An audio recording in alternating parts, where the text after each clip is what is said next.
kamano en sa achiel okalo kod dakika 22 mar okinyi ma kawuono mana kaka nase singo ni an gi jaod bura ma Mathare okil Kamaloka wuod Luo kendo achiel kuom jotelo ma piny Luo geno mokalo king'iyo siasa ma Kenya ka king'iyo weche miyale bunge mar piny Kenya kanyakla kod siasa magore Nairobi ka en Nyakwar Mgajwang'. Akaw thuolo mar rwake okinyi ma kawuono mondo wagoye mbaka weche thoth ka Nyakwar Mgajwang' pile ka pile wacho ni chopo kinde ma koro oganda joka ng'ato bedo piny to kuodho kaka piny ringo nikech gin bende gin gi stake e dongruok mar piny Kenya ka. Ma momiyo kawuono nanno kaber ahinya arwak mjumbe ma Mathare mano Mheshimiwa Anthony Oluoch.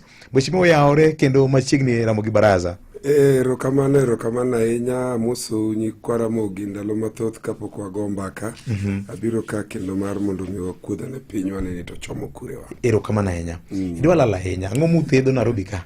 Well, Nairobi ka watemo ng'iyo kaka siasa ringo. Aparo ni Nairobi ka kama entiere sani nyicha wantiere e thuolo ma watemo ng'iyo yor mar temperature mar siasa kaka ncharingo. Nyicho liet kabisa. Inyalo paro ni mokwongo ne wantiere e thuolo ma wan wawuon wantiere kama koro jogi nitiere ni. Ma tok ka koro ne wang'anyo e finance bill moro mokwongo cha. To ndalo mane wantie cha ne joma koro nitiere sani ne nitiere kocha kawacho ni jogi serikal mondo deal kodwa e yore temi nyalo deal kodwa ma namba 2 ma koro onge ni ema ne nitiere kocha omayo wa security omayo wango tiagas ogowa dano no tho madhi chiegni ji 70 kamineno ni. Omiyo sani koro ne wadhi wagoa ne okang' achiel chien kane jakom neno ni to pinyni obro wang' to kowang' option mane manitiere. Koro e thuolo no wan wakao step achiel chien mar mondo mi wasoma ne political temperature ni to jakom no kao direction. Kano kao direction no ngiso wani wan watema ne ng'iyo kaka wanyalo donjo in the gap mar mondo pinyni kik dhi the way mar military kuma koro no chomo ni. Damano. Charigi mane wanyalo nyumore chandruok mapek ahinya. Koro dwaro ng'ama olo ni statesman mondo guide kaka Kenya ringo. Pile nyocha machiegni ni na awinjo twak mane Gerald Otieno Kajwang' ne wacho ndalo mono chien the late. Kane wane ithuolo moro kanyo mane wantiere e coalition mar Kodja to ne wantiere Uhuru Park. To no wacho ni seche ma Agwambo owacho ni right to the kanye right ko wacho ni forward to the kanye udhi forward to no dhi otieko ko wacho ni we are going there to we are going there ni ok nen mar we are going there ni State House no bende no wadwa dhi mar dhi ka hotelo to gima no wacho cha nen gima very symbolic ni nitiere every so often kama jakom chopo ma piny ochopo ma entiere e njia panda to jakom ema siemo nwaga kaka ne Gerald Otieno Kajwang' ne wacho ni we are going there. We are going there ni physically ni the State House and we are going there near direction mane ma piny dwaro kao.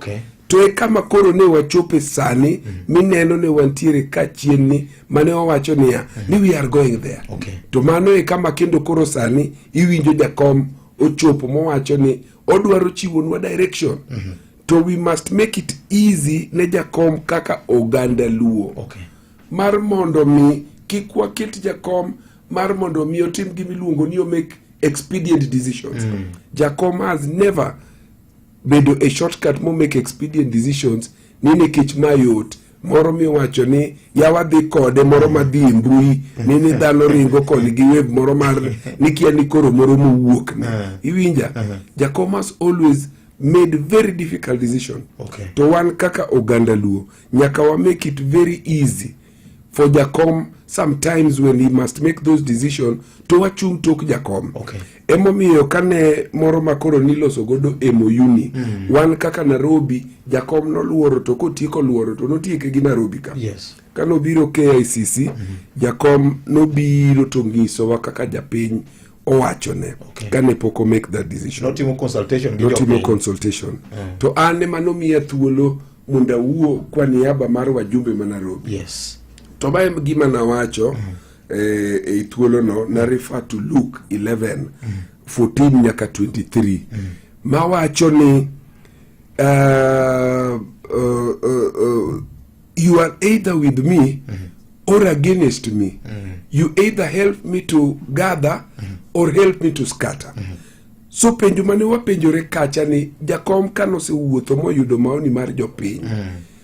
Ne wakony jakom kaka Nairobi ni wakonye gather koso wakonye scatter kech pito nochopo kama koro nomuoch. Okay. Ma jakom ema koro ne wacho niya kare wakony jogi scatter kaka ne jo wamunyoro dwaro ni mondo watim to scatter no nokwang'e ni yamo ne dhi kanye is scatter ni. Military ok nyal yie mar mondo piny ochop kama koro nochope cha. Okay. And when you step in the direction ma koro chopo the military has stepped in, the reverse gear has never been one that is an option. Koro wan kaka Nairobi man koro na wuoyo kenda paraphrase gima na wacho. Ni jakom kana trace isori ma jakom. Ni we have always had your political back kaka jo Nairobi. Where you go, kami decide, we will go. Kama wacho no dhiye kaka siasa ma Nairobi. Ema no wanyon. Okay. We have never learned to second guess you. We have always had your political back and we have no all the confidence. Ni kamite rowane oko kamarach. It is the right decision to make. Where you go, we will go. Okay. Your people shall be our people. Kote mo wacho ni kama koro piny niene ober moloyo kaka ne en chien kocha. No be kethore. Okay. No be kethore, and this is the thing ma ang'isi ni Gerald Ochieno Kajwang' ne wacho niya. Kama wadhiye ni en kanye. We are going there ni. Jakom nigi turbin monyaga neno godo mabor, and we are in a much better place sechegi. Okay. In terms of stability mar piny ni. Gik moko nyalo bedo maricho kaka gisebedo. Piny nyalo bedo matek. Uchumi gi tich gi gik mamoko. Those are things ma we must address. To gigi nitiere e MOU ma joint manene giwacho ma I still believe ni there is room mar mondo mi gigi otimre nade mondo losre. To sir mano dio siro godo number 1. We are in a much better place than kuma jogi neterowa. Okay. In fact, temo wacho ni afadhali kubedie piny to kata ku kakech kayo to kwenitie. Ubede gi gimoro munyalo wacho niya wawuoye about gimoro miluongo ni Kenya kata kotek gi kech gi tich maonge ni to walosi rather than seche muwacho niya koro oonge we okethre weuru mondo kethre. In fact gima ne timore Macha was aku mani loso to nwadonje iye kanwa donje gi giminyalo wacho ni idonje e gine mikia. Yeah? Nena palace ku lwenje ng'ato ma ng'ato koro ne wadhi ni koro wakow gi mondo wakony gi timore nade kony gi ketho. The result of which any jogo themselves kata gin gi wuon they would not have assured us that we would still have Kenya miluongo ni Kenya ni en Kenya chia. Jogi poko ma Kenya kaka wuono kuwacho ni en ku nikech ku en no chalo treasonous offense wakili. Yes, nitiere ku miwacho ni ku mi succeed kaka mar military ku. Yes. Nitiere moro bende miluongo ni palace ku. Tidhi iponde tok gimiluongo ni popular revolt.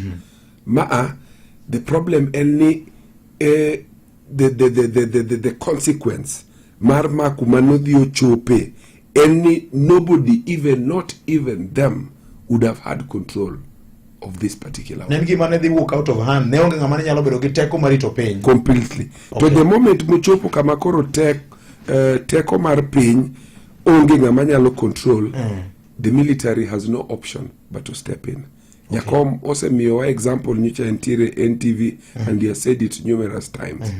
Ni when the military steps in to take over, it has never been the same for any of the countries that have gone the military way. Okay. Yes. Magu serikal ma jolwenyo rito. Yes. Koromai kumele wantiere, and I think ni as a result of decision mar Jakom no, we are in a much better place. Okay. There is a lot more that needs to be done, but at least wan gi piny makoro wanyalo wacho niya ero koro wadonje yiero moro, wanyalo wuoyo ni IEBC ero koro biro, wanyalo wacho ni people will either exercise democratic right mare mondo gichiw verdict ne serikal ni gitiyo kata ok gitiyo. But at least we have a Kenya that we are talking about. Ero kama nanya. Yes. Wasego kano. Jakom nya winjo ka wacho kanyo ni obro dong giruto nyaka 2027. Mangiso ni tok 2027 bro bedo mbaka machielo. MOU mane nitiere nitiere MOU dire iwacho ga ni nitiere post election to nitiere pre-election. Pre-election chal mane wadonje wan kaka NASA ne wadhi wariwore parties and they put a presidential candidate mane Raila koni joka ne nigi margi mar Kenya Kwanza. Gigo ondik giga to kondik gi gin gi lifespan ni obro dhi nyaka thuolo marom kama. MOU ni en gi 10 point agenda. 10 point agenda ni nitiere gik moko manwa wuoye ni nitiere some of those things ma touch on extrajudicial killings, nitiere cost of living, nitiere unemployment, nitiere devolution, nitiere human rights gigik mamoko. Gigo nitiere including some of the things nitiere NADCO. Mane poko bedo implemented. So systematically gigi nen gik monego beni itimo gi to ne gidhi gi culminate before the election. Koro ODM ne dhi bedo e thuolo ma koro onyalo decide whether koro odwaro loso a pre-election machielo. But the gap mane wantiere ni was one that was supposed to help stabilize and steer the country between now gi election manitiere. Kochopo e thuolo ma next election no kendo koro baba ni thuolo mar mondo mi ochako go mbaka kendo gi nyawadgi ni kaka baba to gi ODM to chako chung kendo kama ne ochunge mano wacho ni we are going there. Ma en window manitiere so this is a post election ma is going until the next election. Ero kama nanya. Imulo wach NADCO ka ne waneno ng'anyo ma saba gi anniversary mar Gen Z protest. Ni waneno kanyo ka weche no chako midni. Jakom nyo wuok oko to wacho ni oyo ni nyaka bed kod gimolo ne intergenerational national conclave ni. Dibedi ma bro reso Kenya. To twak nyaka karango nikech sigandwa ka osebedo ka wantie gi systematic kada systemic dialogues mar solving political problems. There is no alternative for dialogue. The alternative mar dialogue en ni koro everyone to themselves. Seche ma koro wuoyo matiende ni koro wa give room to chaos, wa give room to disorder, wa give room to weche mamoko manyalo donjo. It is as a result of these talks that we ended up gi katiba makoro sani wacho ni the most progressive katiba. To wuoyo ni nochakore ndalo mage. Dong nen wuoyo ma ji neno ni nen wuoyo ma ochopo ndalo moko makoro wacho ni IPPG odhi odonjo ni kia ni reconciliation ne gin gik mang'eny manobiro to culminate assuming ni dirisa kata window mar wuoyo ni nolore ni wabro wuoyo until when de wan kanye kaka Kenya namba chiel di koro waonge gi katiba mani wantieni. Ne wadhi Bomas go nodhi mobedo ji no ombeko mobiro mochopo kamentieni. Gimomiyo nyaka wawuo chal kama e thuolo mane gige Gen Z notimoregi ne window moro obedo opened ne jo ma vijende ma bende waluoro kabisa wan kod gi utewa. Ni eruse siemo wang serikal, finance bill ni orach, eruse bole piny, cost of living, ango gik mantiere matimoregi, ji obiane mesa mondo ji owuo. Koro an kuma nyalo wacho ni nen a lost opportunity. Nen mar vijende ka koro negi wacho niya wan okwadwar wuoyo timuru gik monego tim. That was a lost opportunity. That was a lost opportunity. Aparo ni serikal was at a point that gik ma ne jowa mathindogi ne wacho makata gi wacho sani, they would have put them on the table and actually revolutionized this country. Okay. Nitiere the former president mar America miluongo ni Barack Obama. To nowachoga ni nitiere thuolo in every so often, generation ka generation, chopoga in a point mar history, ma history owuon dwaro lokore. Yes. Matiende ni koro odwara mondo step kanyo mar mondo miwinye. Ne wantiere in that point of history mane Obama jawacho gacha. Yes. Ma Kenya no chopo kama koro history owuon dwatimore nade? Dwaro lokore. Aparo ni that was a lost opportunity. It was a lost opportunity to talk. Okay. Koro nekech jakom bende ne jogo nyiso ni baba isetemo ndike ndisegori bedane chien. To jakom wenwa to jakom notimo kaka ne giwacho no. Kiki bi street ma wenwa. Jakom no bedo chien mowacho ni my children aweyo I will watch from behind. To ka koro nochopo kama koro gisegoyo magi proof point margi mane gibiro nyaka od bunge wacha magi wacho ni ero koro wadonjo ka macha was a raid and a total complete takeover mar parliament. Yes. They had demonstrated the point that they wanted to make. But what was next after that? There needed to have been a progression from there, a sitting down with the government. Now Biure Mesa, we have now come to the table, one uninvited, in table wa Biure no do bed pin mondo wa. Okay. So when this did not happen, it now provided the statesman Mind Raila mondo wuogi obi owach ni gini watema ne loso dialogue. In fact, the original context mar jakom mar gini nen ni mondo ne walos ma koro sane oya window moro machielo ni let's have an intergenerational yes, but that time there was a window makoro jenzi noweyo. Jakom stepped in and said ni let's have a dialogue ma all inclusive mondo wangia ne ni wadwa tero gini from which point to which point. Okay.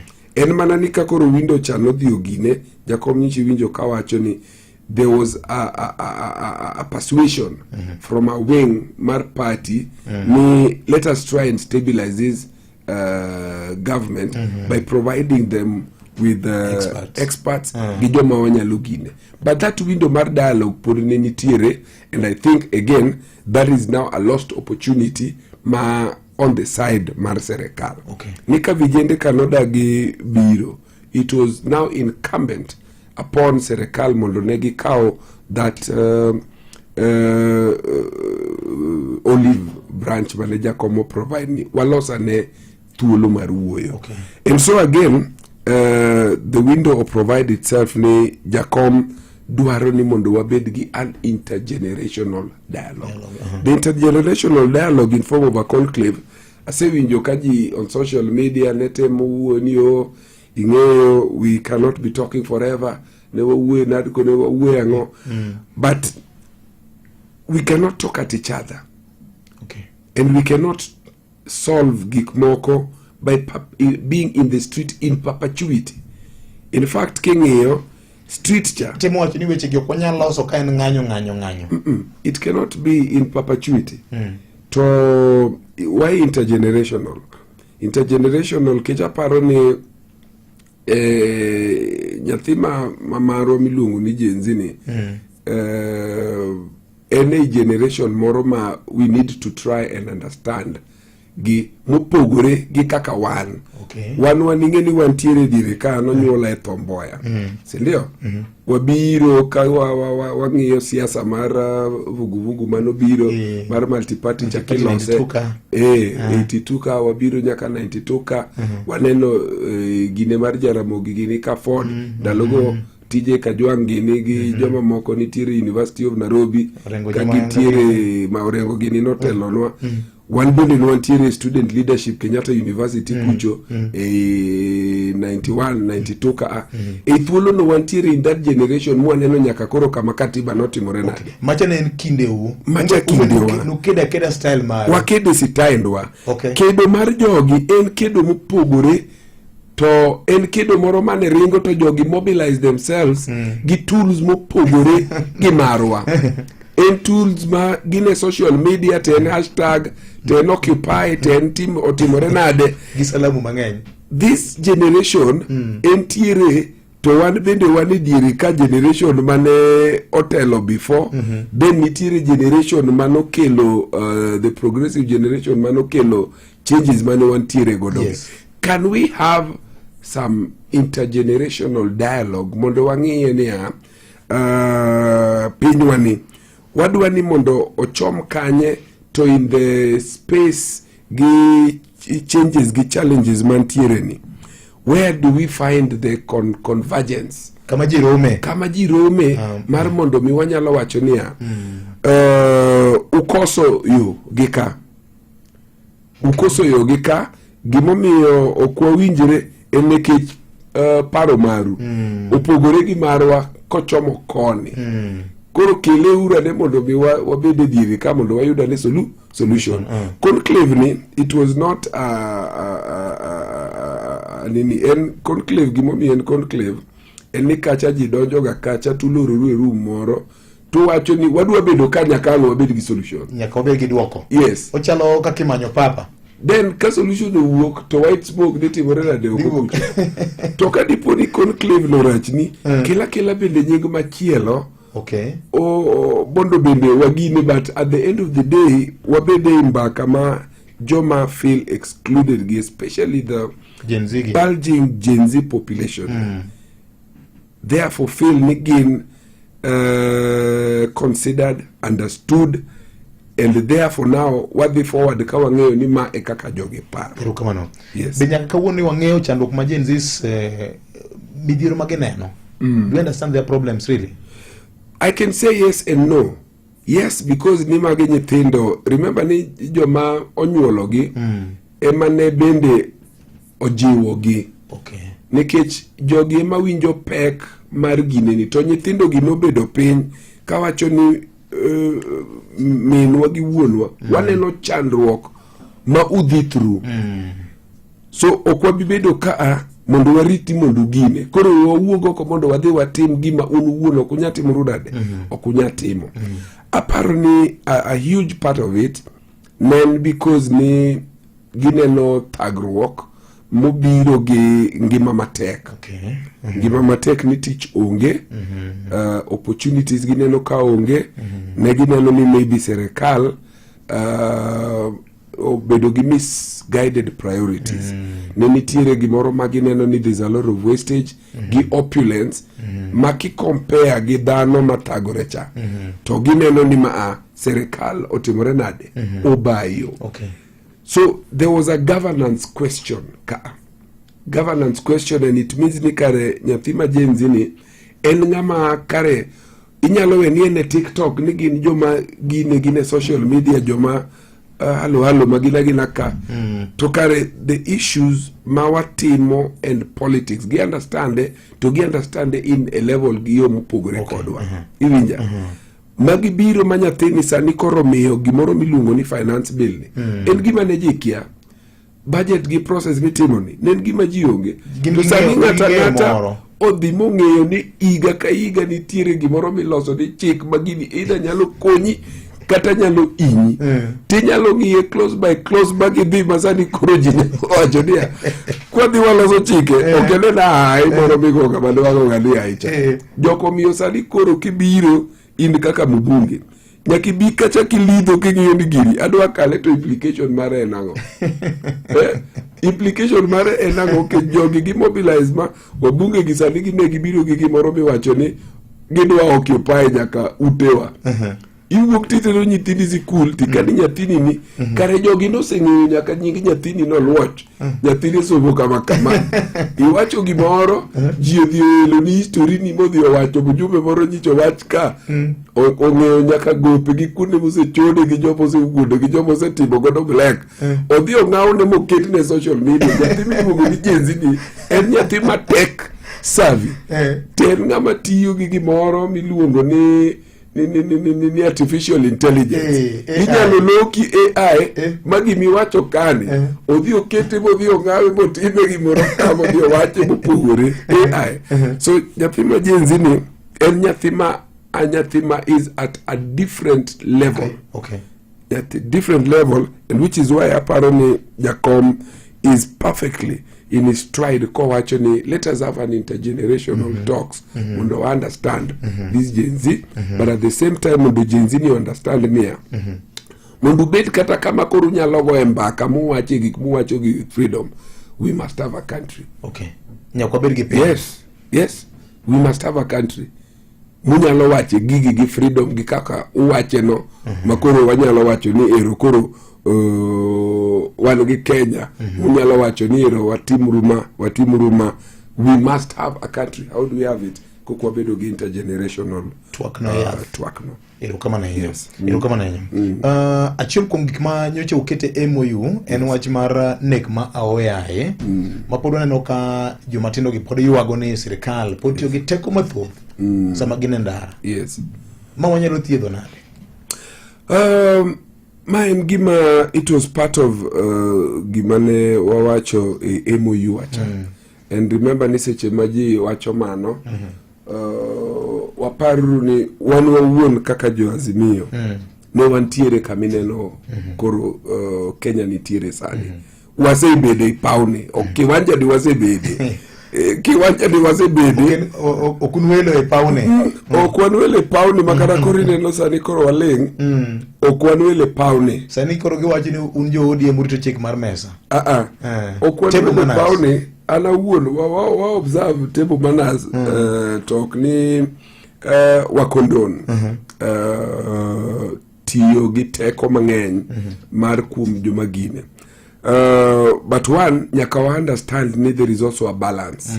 A balance must be observed. Okay. Jakom to nyicho wacho mabenda siro ni we cannot have a country ma jio the gine ma they lose country, but at the same time we can also not have shoot to kill orders makori negojite. Aparo ni a balance must be struck. Okay. A balance must be struck. We allow people to enjoy freedoms magage under Article 37, but that also must be done in such a way we do not have people madwa achieve agenda machielo hiding under the freedom under Article 37. Jiki kuponde Article 37 negi ng'anyo to kare gin gi timbe gi moko ma richo magidwa gi tim. Gimoro ma joka noko timo mano ok gi achieve a palace kuma uwecha. That ungovernable state manidwa tim godo lokruok moro through dirisa machien. Kik bed ni e pondo ma ji oponde tok gini. Okay. Yeah? To inyalo neno ni kane wadhi wasudo chino wacho ni gini okel lwenjwa jogi gik solwa e gini. Koro ineno ka kundi mamekwa gini ne onge. Koro gini ng'isi ni gini en agenda moro achiel to wako moro achiel to wae bath Kenya konchiel. Okay. So gini ng'isi ni gini en gimoro ma an agenda moro ma was not achieved e thuolo mar gine cha. Koro idwa dir gini ni Gen Z ni. Gen Z ni entiere kata wambede wan gi Gen Z e kundewa. Yeah. So I think that the balance manyaka wa strike and number one kanitiere legitimate reasons and claims ma jidwa the street. Serikal mondo provide a safe path and avenue kaka jinyalo timo demonstration gi ng'anyo margi. And if those parameters oket maber, japiny ma genuine cha ubiya to timang'owa ong'any kendo mondo o make clear ni ma e gima inyowa momiyo wang'anyo. To moro ma ji biro to pondo e tok ng'anyo no for ulterior motives, midhi kori dwaro wang'o godo police station, idhi siemo godo wang' police. Aparo ni kae momiyo kori neno kuma dhok ne nyalo pusore. Kech ng'anyo moro machielo bende naneno ka ne dhi biro kacha. Ng'anyo machielo mane dhi biro ni police owuon ne dhi ng'anyo to wacho ni kare kibro wewa ni japiny biro to nyoro wa kama to kisedhi itemo geng'o kati protect to in iwuon ibro dong on your own.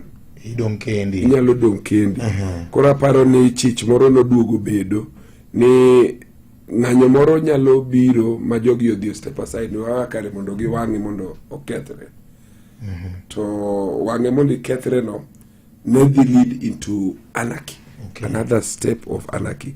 But I don't think it had reached the point but that now requires for us to say a shoot to kill.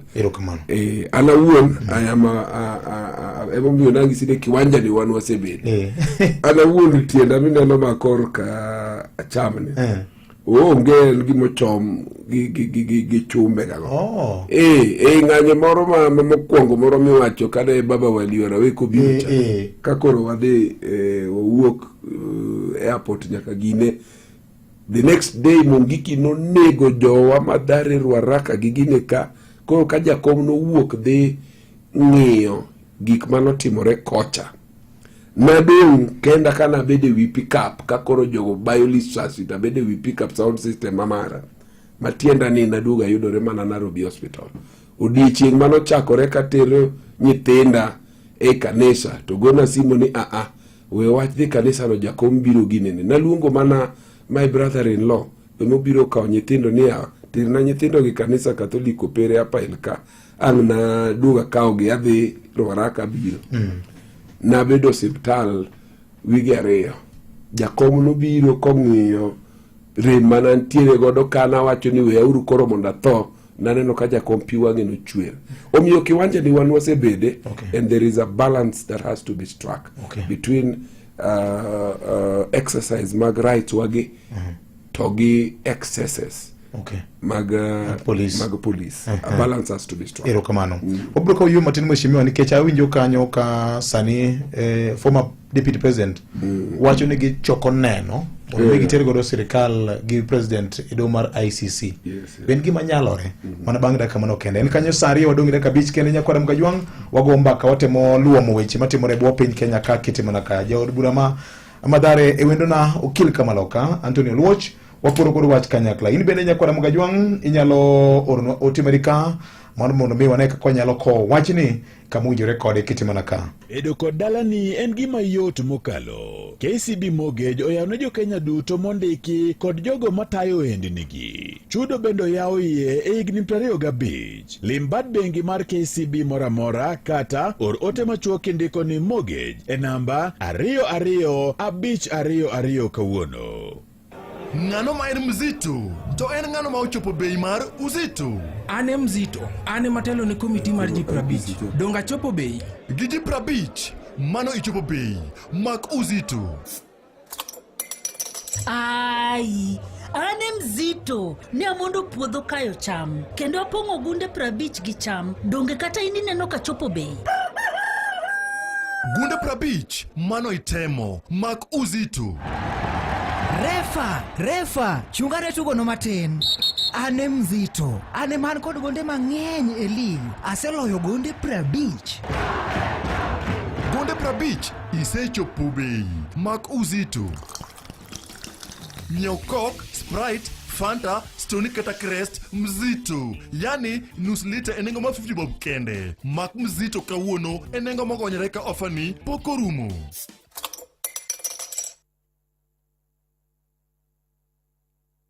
Dakika neno kanyo kodong 4 kende nyakwara Mgajwang. Mheshimiwa neno ka ote chako donjo ka mang'eny. Min piny wacho ni wuoda ne okawe mos mukinyi makawuono.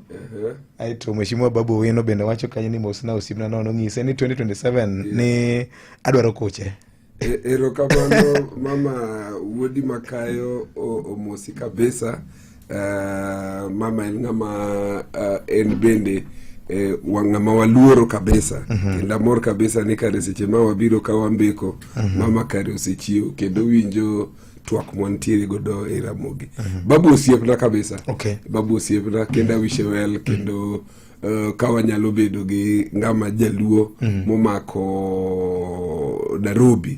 Lemo ma Nairobi ni en kama duong' is the second biggest seat of power. To bed mana etie baba ka. Tie baba ka baba poden mana baba. Koro ko bede tie baba ka to baba omiyowa direction, wan kama baba omiyowa kama watimore nade, kama wachomo.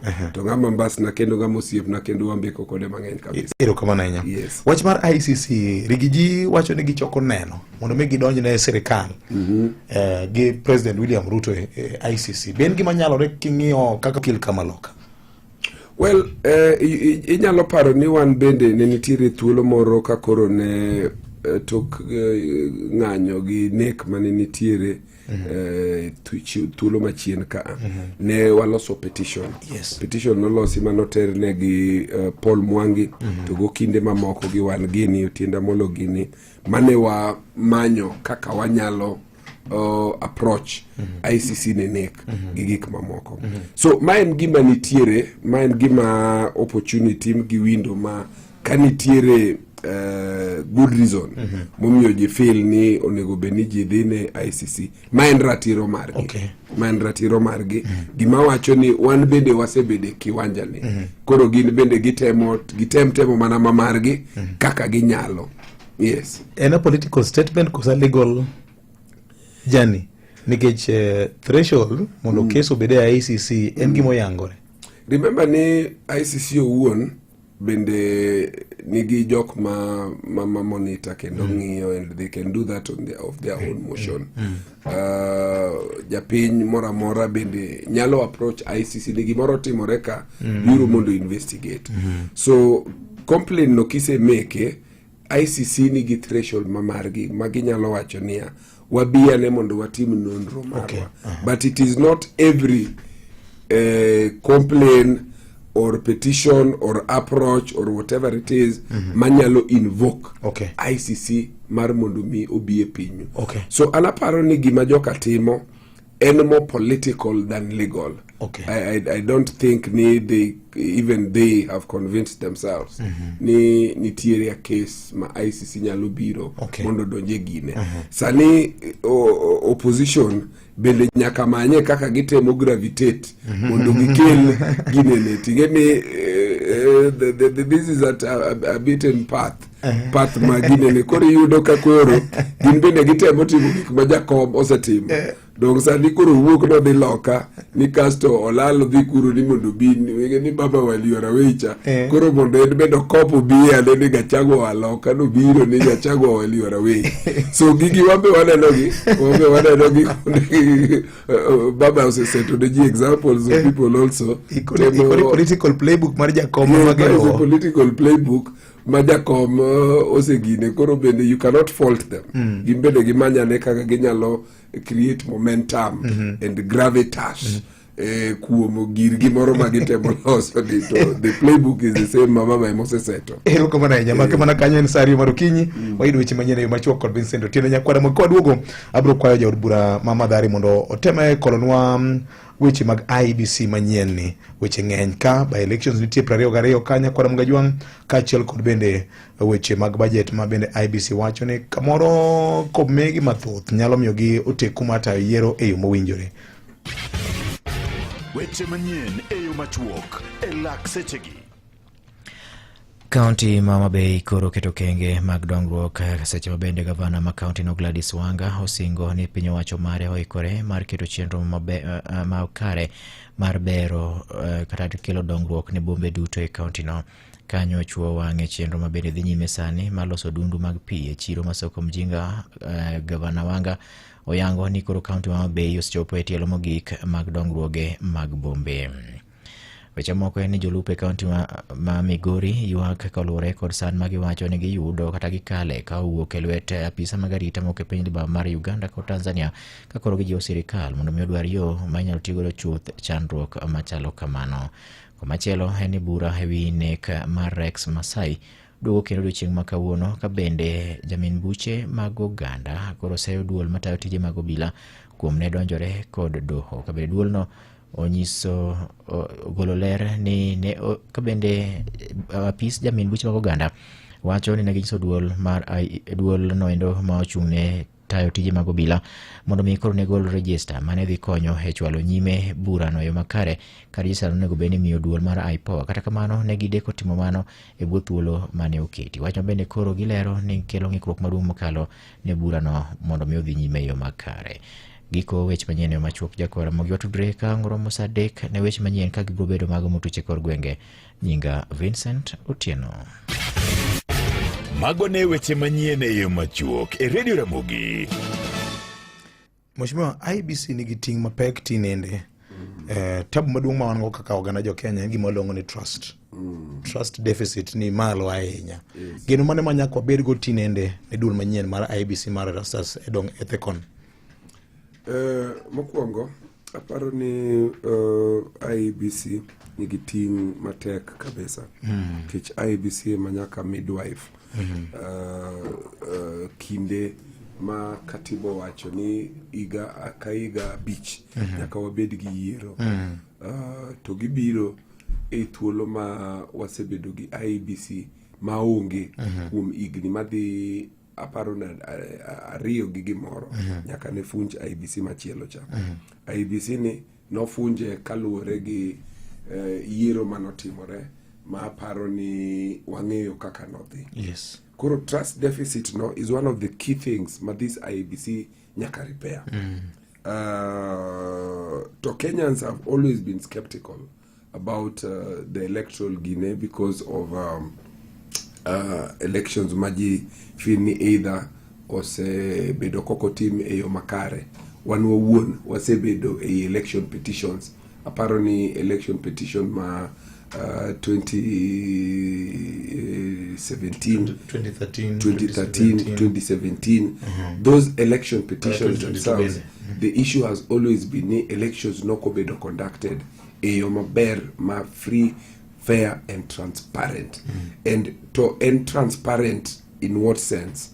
Nitie thresholds moketi e katiba e rang'iny ma election onego kalie mondo obed ni en yiero ma ji nyalo wacho niya okalo ginene the threshold miwacho no.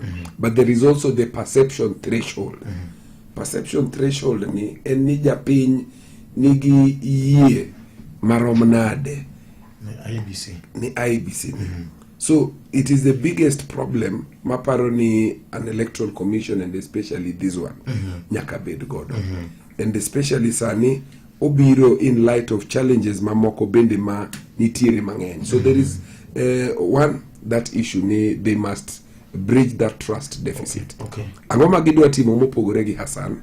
Ang'o ma gidwa timore mopogore gi Kivuitu? Ang'o ma gidwa timo mopogore gi Chebukati?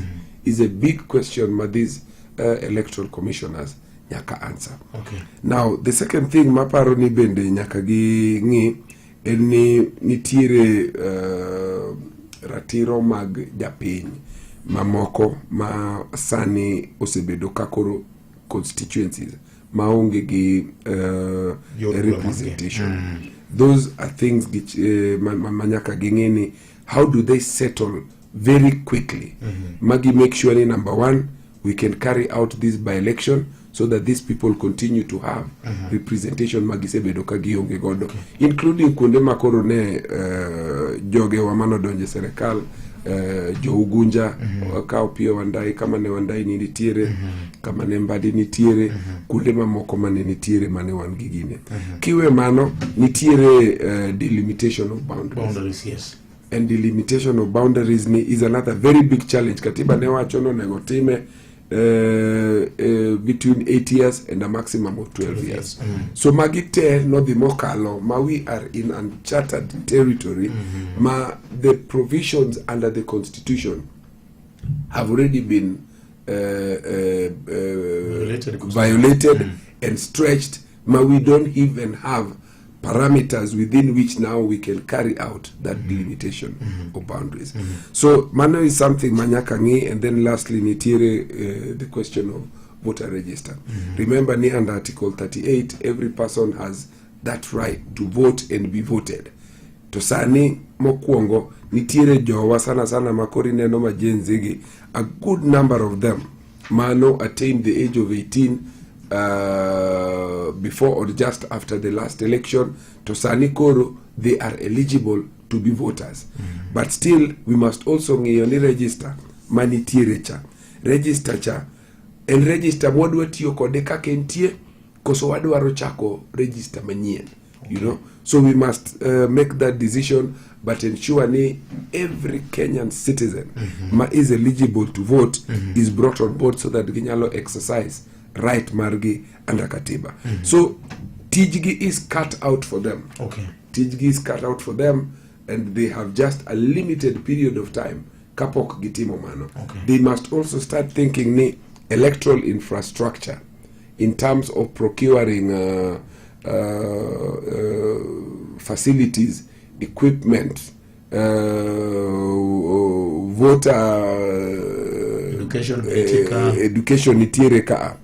Those things gik ma nyaka run concurrently because they also go into the integrity mar yiero. Okay. The moment mirito titimo procurement of things at the last minute cha en gima compromise the integrity mar ginene. Aya, the issue margin was a big issue the last time of the pothole. Servers giginene. Who owns these things? Contracts mawadonjega makoro katika Supreme Court owacho ni yauna server ti wacho ni ngato manitiere reference podnindo ma ene weg gigi. So we must answer to the question nito kuchewa gi kwasegoe to dhi kanye to ene mbui mane to mbui kumentiere no malo kanye to ngama nigi gigi you know wuon gi en nga mondo jokenyo ng'e chon. So all these things kotim gi in good time and with the proper legal framework ma clear and transparent, they all answer to the question mar trust cha. Okay. Nyaka imija piny opportunity maler mar miyo mondo ging'e ni gini. Okay. They can now trust and have confidence ni yiero mibro team in this 2027 biro bedo yiero makare. Yiero kama na inya. Yiero kama na inya. Mheshimiwa bro ka openjo mag jopiny kaneno ka ging'eny ka. Mara mogi oyawre. VOJ was no kill neighboring leader Madharika. Page nagodo dia gin kaka lawyers. Dak gisekawo advantage mar collect contradictory statements mag Gachagua osebedo ka tiyo godo ka kowacho ni obiro dhi staki sirikal ICC ni sirikal nego joge at the same time claim ni sirikal transport looters malut supermarket Mulima area from as far as Nyanza to Sabalisa Siomakogi to kendo chako claim ni joge inego. Dungu nego bede ni gikaw advantage kaka lawyers mondo Gachagua bedi benedicted by his own statement. Ero kamano ma engineer Lazaro Kanyambok mar Kariobangi Jamagoja Kanyada East. Ero kamano nya engineer Wood Kariobangi market kanyo. Ero kamano nya. Mara mogi oyawre Musainya. Mara mogi oyawre. Oyawre mitotino maka Juma. Oyawre machiegni. Benson Owili japicha. Benson machiegni. Ipenya wakili awinjo ka Mheshimiwa Babu Owino mose kanyo. To okwaye no dhi omiyo mbulu 2027. Awinjo ko wacho ni obeda bedeti baba mano bero kra. Awinjo ko wacho ni kama baba biro chiko gi e Nairobi kanyo. Ema gibiro mbulu. Koro wawachi ni babo dhi wacho ni en Sakaja. To Babu Owino be en oganda wawacho ni ber mondo mi oganda ma Jaluo mak Nairobi. Koro obiro dhi for Sakaja ni babo wacho koso biro to kuom Babu mar ariyo. Yes. Sanika wang'iyo kaka piny dhi iwacho ni wakome kodhni to an kaka japiny pod apenjora ni to ata kome kodhni gi yo mane nikech ato tadenyo thuolo mag tije odinore sirikal mar broad based ma ok wane dalili moro amora ni japiny machalo an kama ma youth kama nyalo yudo opportunity madonje sirikal deal gi jodongo moseti jodongo ma governors joma nose retire ema yudo opportunity to nyithindo ma Gen Z madwaro ni mondo giyud opportunity gidonje sirikal to dini ne gin gi PhD gito chieng' moro sirikal no yaw ne gi dot mane mondo gin bende gibede jotelo koso joma dongo gibiro tie Kenya ka to joma tindo to biro yudo opportunity karango. Okay. Yes. Erokamano. Mara mogi. Ora kanyo daktari BOJ.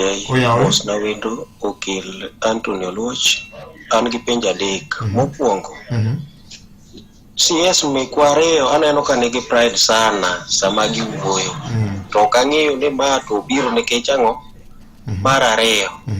Be nitie kit weche ma ginyalo wacho ka gidhi ir oganda kopogore gi wacho wach Gachagua nikech wan onagi wadwaro dongruok ok wadwaro wach Gachagua. Mar adek. Ponono ni kit weche mwawacho sani mar attacking jadhot moro ni. To ok ong'ere gima kiny dini owewa oko kit siasa ni nyalo yudo wakanye wan kako nagi dunga paro ni shedo mako jo Kenya te. Okay. Mheshimiwa ni duoke penjo gi mokwongo. Erokamano kachako gi mogik ni siasa adiero kinyal ng'eyo ni obro luoro to nyalo yudo wa koma chal nade. Taparo ni at the same time Jaluo bende en ng'ama nigi memory ka thuolo moro man cha nitiere toke kani nyaka wang'e ni kumwadwa dhi ni jomage ma are historically compatible gi jani mamagwa kichan kanyalo paro 2003 Akoro Jacom and that's why I keep saying Jacom never takes easy decisions.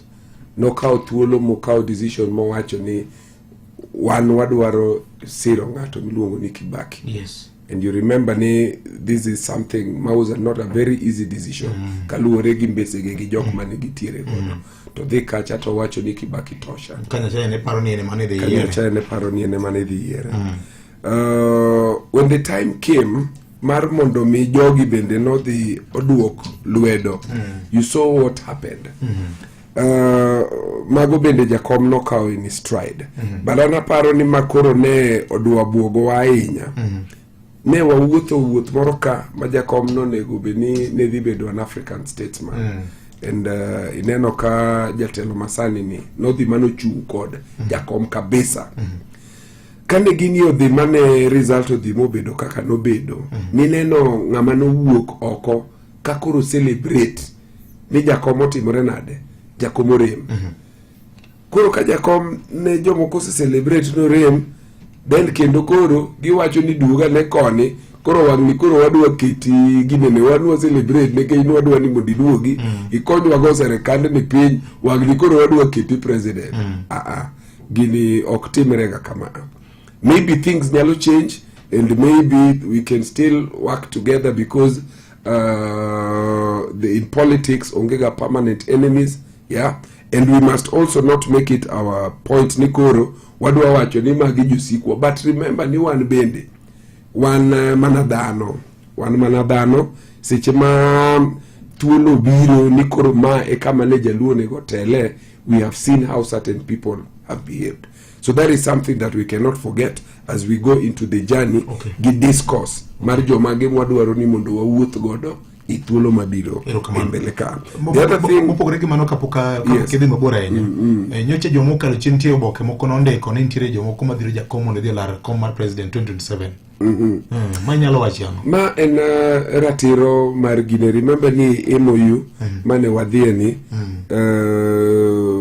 ne okowuo e wach yiero mabiro MOU ni ne onge gi yiero gi thuolo no bro chopo Jakom bro miyo wa that direction. Remember also ni ODM pod en a distinct political party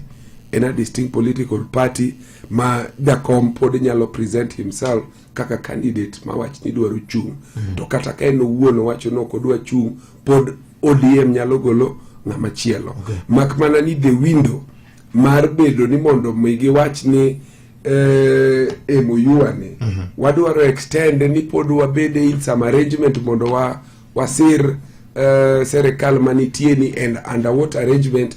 Those are windows that are still there. So kapar ni en window moro ma olor. And it should not affect the arrangement manitiere kind jatendwa masani ni ODM is a political party and Jacom has the opportunity and the minika diponi or decide no dwaro chung ni mondo chung. Aya koro awuoye wacha Benson really aparo no temo challenge kane governorship Nairobi ka. ODM biro timo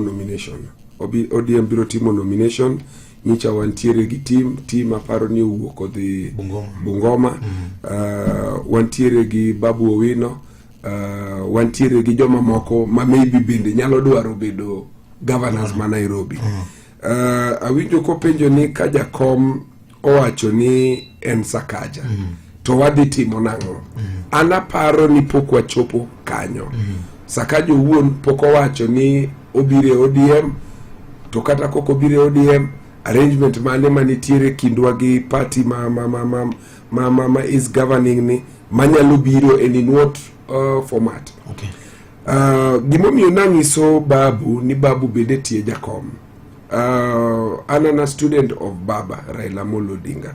I'm a student of Baba. Anyalo remember ni in 2013 kanadwaro chung na chung tunayombo nyathima ni luongo ni karaoke.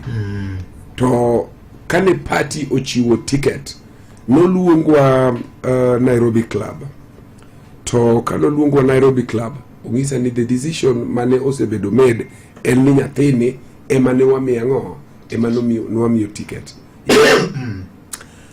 Nasiro nyathini taluo decision mane party notimore nade no chiwo. Babu must fight very very hard to win ODM ticket so that ODM people do not have to be put in a position Magibo have to choose kindu wodwa ma ode outside of the party odiochungi party machielo.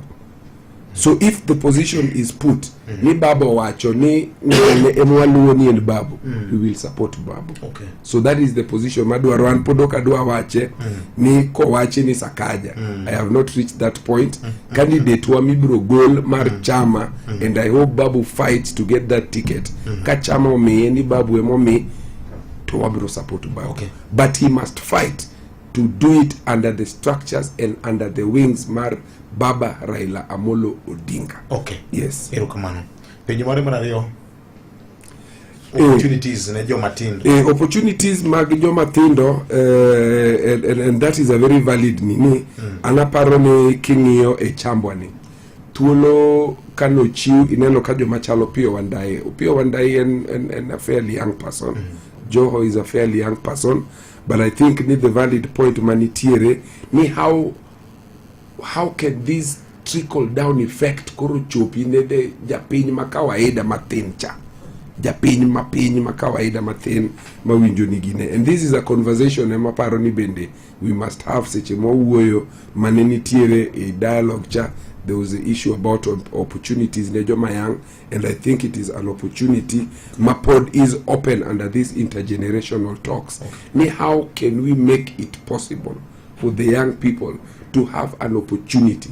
And there's also understand here, opportunities are both inside government nondiki and also opportunity to make a living, a decent living out of yourselves. So apparently it's an ongoing conversation, and it's a conversation ma wanyalo wache, but remember we are not in government. We are supporting this government, but we are not in government. So in penjo manyaka wapenj collectively to kendo wakon serikal ni to try and solve under the framework mwan godo under this MOU and under the framework mar that intergenerational thing. Conclave. Erokamano. Kani nitie penjo moko modong'? Aparo ni mano e penjo mana neno kanyo mar BOJ no aparo na mar Engineer Lazaro Nyambok. Engineer Lazaro Nyambok. Yes. No worry about nito dakwa collect statements ma contradictory mag Gachagua, and I think these things are all they're out there. Our people have spoken to them apparently in public forums, in TV station and in other and it is very clear. Former deputy president Okinyal on the one hand wachoni serikal otamu ng'anyo and then ikelo situation moro ma ineno kuonde moko magidhi gikelo jok moko ma raid gine then giwacho no kill people from Nyanza. I don't think that is something that is sustainable. Okay. Kama na hiyo oblo kawo penyo moko podi nyakora Magajwang namba eno na birio ariyo no chiko chika birio mara mogi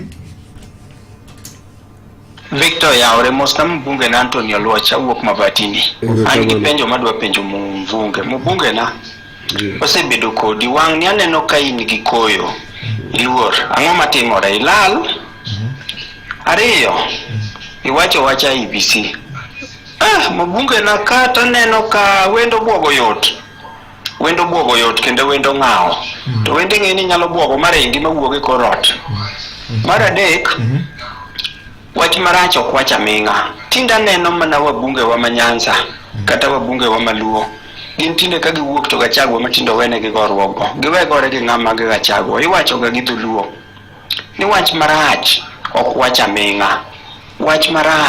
wacha ming'a koro to wan bendo ganda luo gimineno wagwo me piere ni madhera riemba to dhera riemba ni wuon nyalo biro kawe saa saya koro nyaki tigi dhera riemba ni maber to nyidho manyidho ni wakom go maka chieng' moro koth chwe to yudo ka wan chambu osekuote ilo wuok oko to chambu oti seche mwadoyo to joka gin koka gikomo koro wago uru kwan an Samuel Ochiel wuod Nyakach agoro kama na inya Samuel kani mabatini mara mogi musainya mara mogi yaore Hello, Victor Tiro Makajuma. Oyaore ranya mandusande nyakwara ganga nugenya Siaya County. Machini wudu Genya Siaya.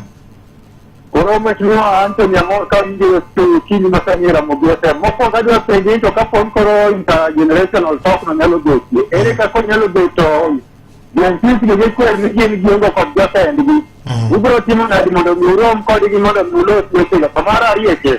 Asenyo na IBC ni dongu neno kata imtin sana ko kreta magin ko no romo mondo bilo update ma ilwaro nda timra go. Ero kamana inya. Okay, ero kamana wudu Genya. Mara mogi. Oyaore. Manpower jakosele. Manpower jakosele machigni? Awinjo ka mheshimiwa wuo maber. Yes. Koro wach mabulni baba no nelo bang'e te rachak wacho ni 2027 ginyalo timo baba. Wati baro diem dan by wang warwane ya. Yiero mwadhi mari nomination ne. A election ne.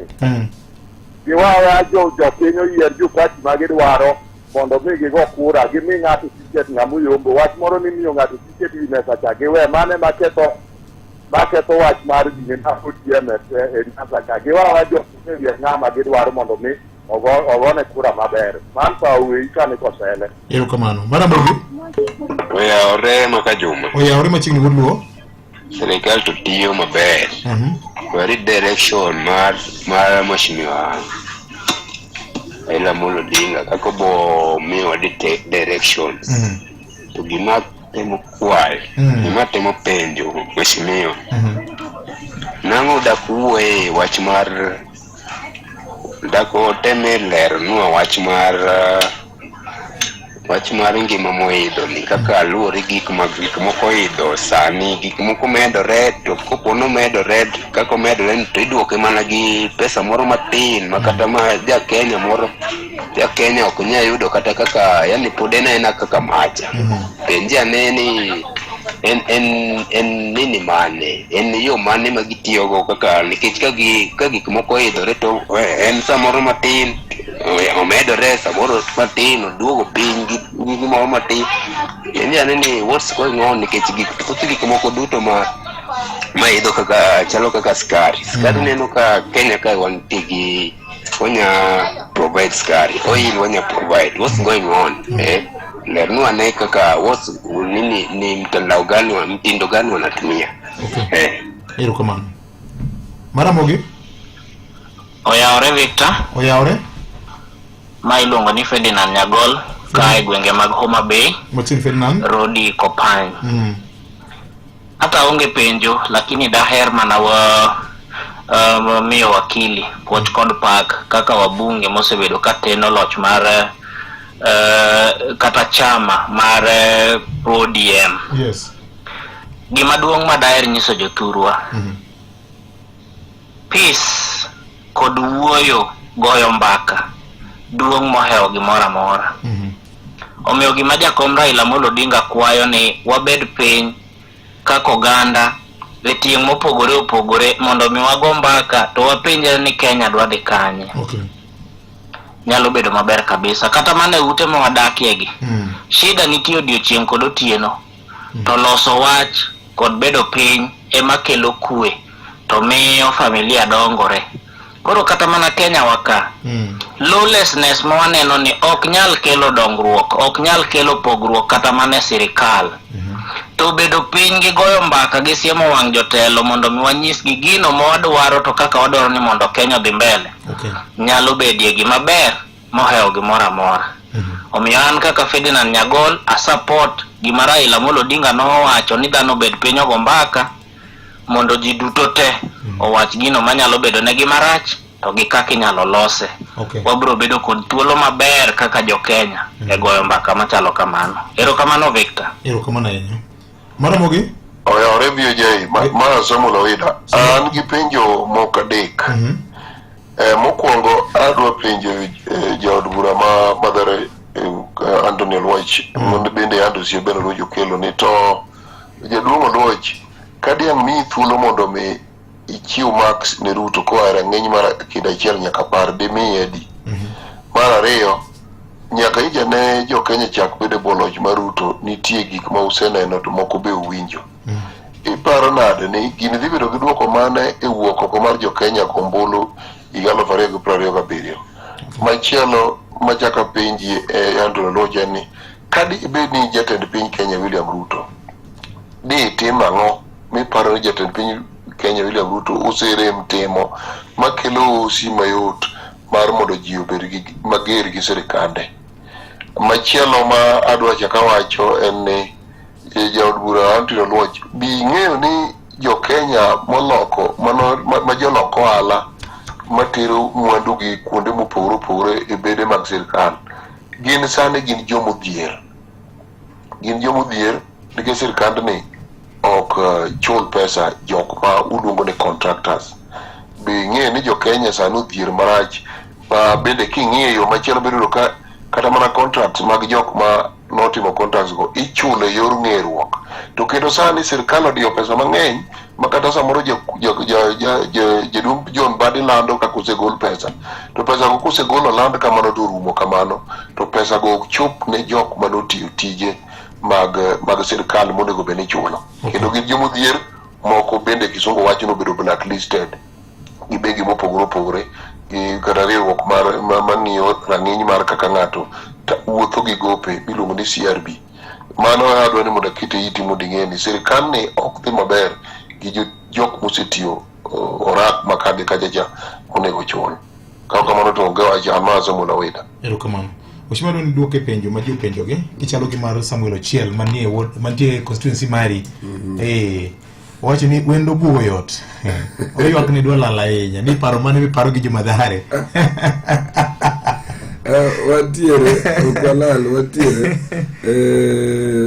kendo pod wantiere e paune. Yes. Wantiere e paune gi miluongo ni adek tatu winjo ka ji wacho ni adek tatu. Nitiere gik mang'eny ma watimo. Aparo ni e seche ma koro ne waling kama wantiere ni kako wache ni wendo buogo yot. Nitiere gik moko mane watemo mar mondo mi wayua e koth mi iwacho ni kod nyido ni emwakome koro imadhachwa ka nitiere adek moko maparo ni e nyidho ni wasetemo mar mondo mi wakel achiel kuom gik madongo maparo ni osiep ma jakom noketo e kindwa gi sirikal sani osemiyo wasero a hospital ward otenore gi Mabatini. En kama mudho osebede e thuolo mar igni madhi 7 nyaka nabed mojumbe sitima onge kacha. Kane wabiro ma ker nobiro kacha, kane obiro launch housing, one of the things mane awacho ma aparo ni bedo implemented a financial year ni en ni mondo gi develop a model in informal settlements manyalo miyo sitima ochopne jok ma nie rang'iny mapiny mopogore gi the commercial connections magitimo kuonde mamoko. Masani ne oket 800 million manotengi midwaro tim e sitima Mamadare mararek omi thuolo mar mondo mi o develop a model mabedo piloted in hospital ward. Koro machiel kuom gik makoro iwacho ni nyidho mathin makoro nwaginen. Sani housing ma social housing ochak i Mathare constituency kacha. Kinyalo paro ndalo mane nitiere disaster mar flood, jowa mang'eny Nairobi Mathare became the poster boy mar disaster manotimore cha. Koro kanitimo housing ne wawacho gi serikal ni kukele to kikukele affordable housing, kelo uru social housing mondo jowa mane vulnerable mano bed affected gi obed the first beneficiaries of this. And I think ni nitiere 5,600 units ma ochaki gero sani, and hopefully ni in the next 2 years nyalo kel kacha mar mondo mi okelno. Koro social housing migero Mathare gi. Yes. Itime gi national government. Itime gi urban planning and housing. Exactly. To, koro joma odak Mathare masa moro onge kod udi ema ibro mi priority mar dak koso gin udi ma ji bro nyiewo. Priority ibro mi jok mane obedo displaced. The first priority, aparo ni faces moko biro bedo, but the first priority nitiere households manobedo profiled, I think almost 4,600 households majoma nobedo displaced as a result of flood manotimore. Social housing ni magi ibiro bedo the very first beneficiaries mag mago.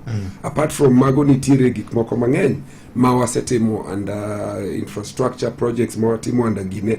Achiel kuom gin classrooms mamin pinye manobiro manoyao no classrooms 18 Ndururuno primary kanotim kacha. Nitiere i Mabatini ka.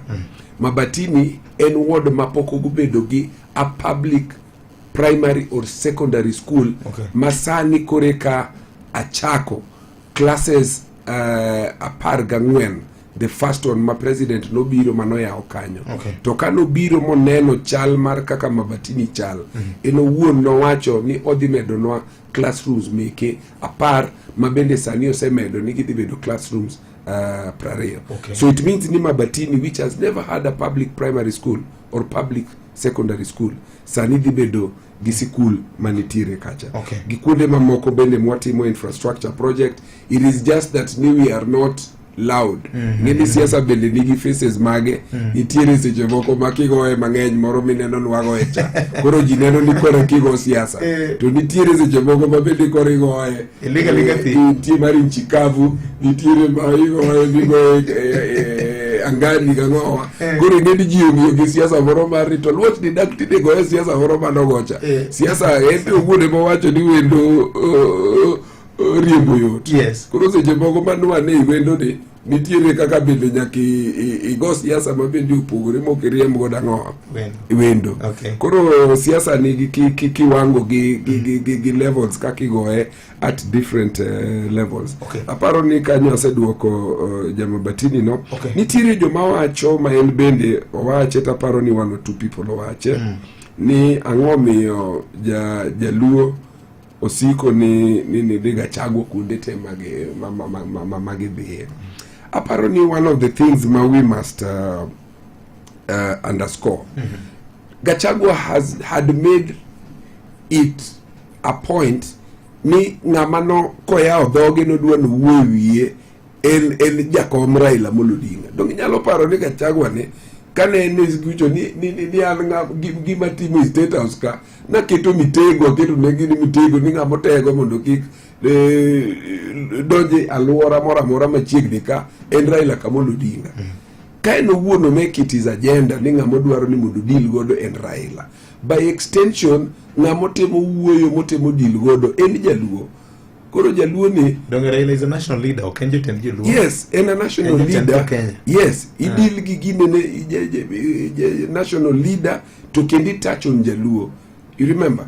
Kech ko biro kendo to wacho ni serikand gini en serikal mar shares. En shares ni jopiny mamoko manoko gochogi, ma include jaluo ni. Eto en kanye. Iwinja maber.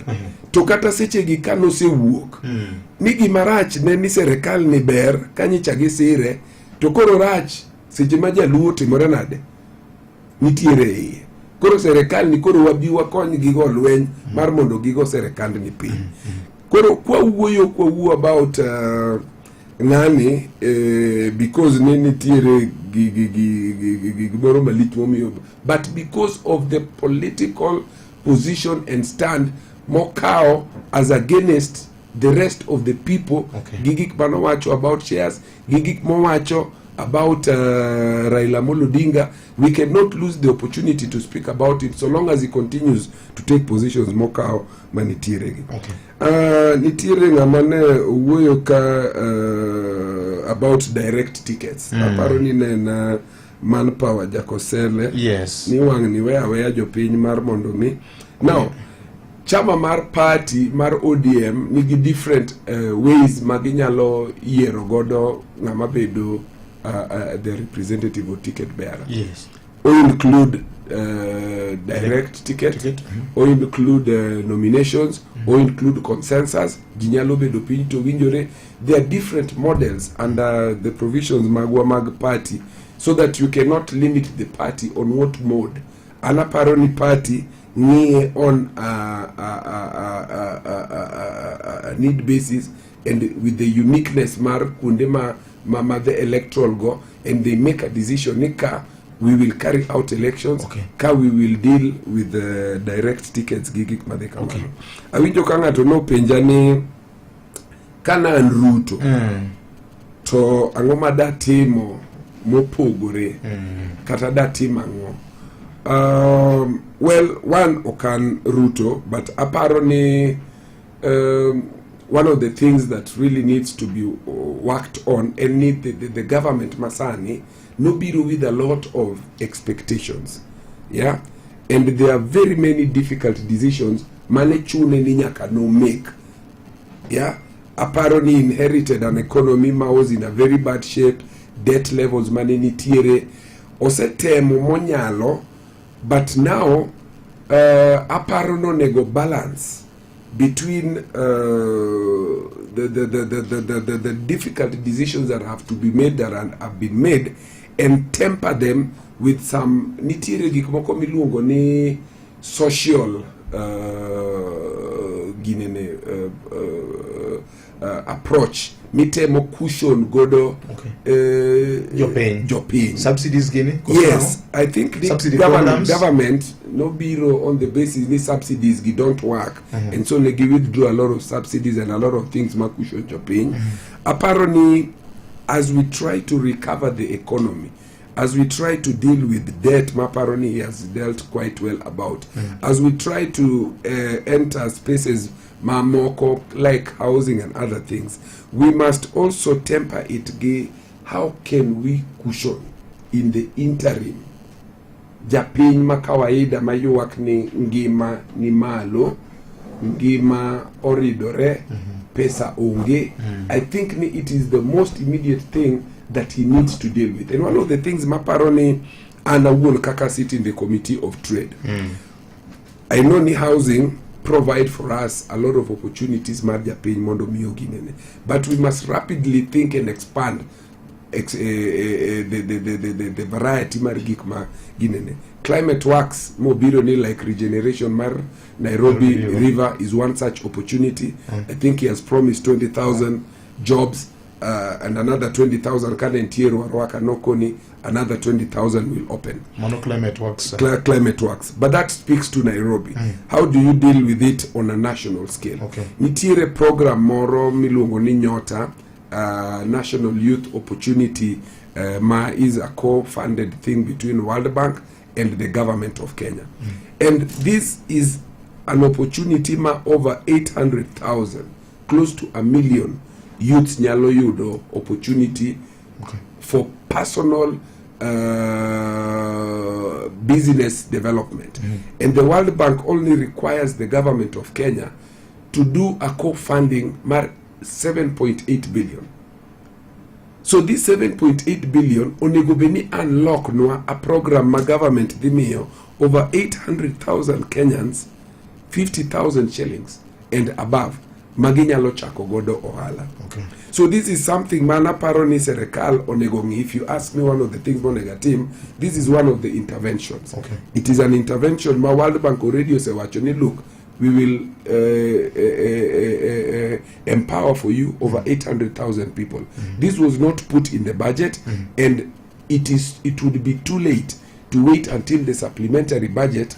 Which World Bank will review this program around November. Maka Kenya okotimo part mare, so they may recall it. So if you ask me, this is one of the things maparoni, one of the areas my government onegugine, perhaps continue expanding the housing mandiko Ojika, and then to look at areas mark subsidies. Okay. Now, lastly, to Opejoni, then how would you rate Ruto? How would you rate Ruto? And apparently, under very, very difficult circumstances, he has tried.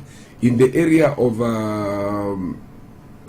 relationship, marriage, and especially on human rights, I think that there is a lot of room for improvement, isn't it? But he's working also under very challenging circumstances where he has to maintain law and order, but I think he can work a little bit better. In the area Mara health, I think Shah started with a lot of challenges, but I think it is now picking up.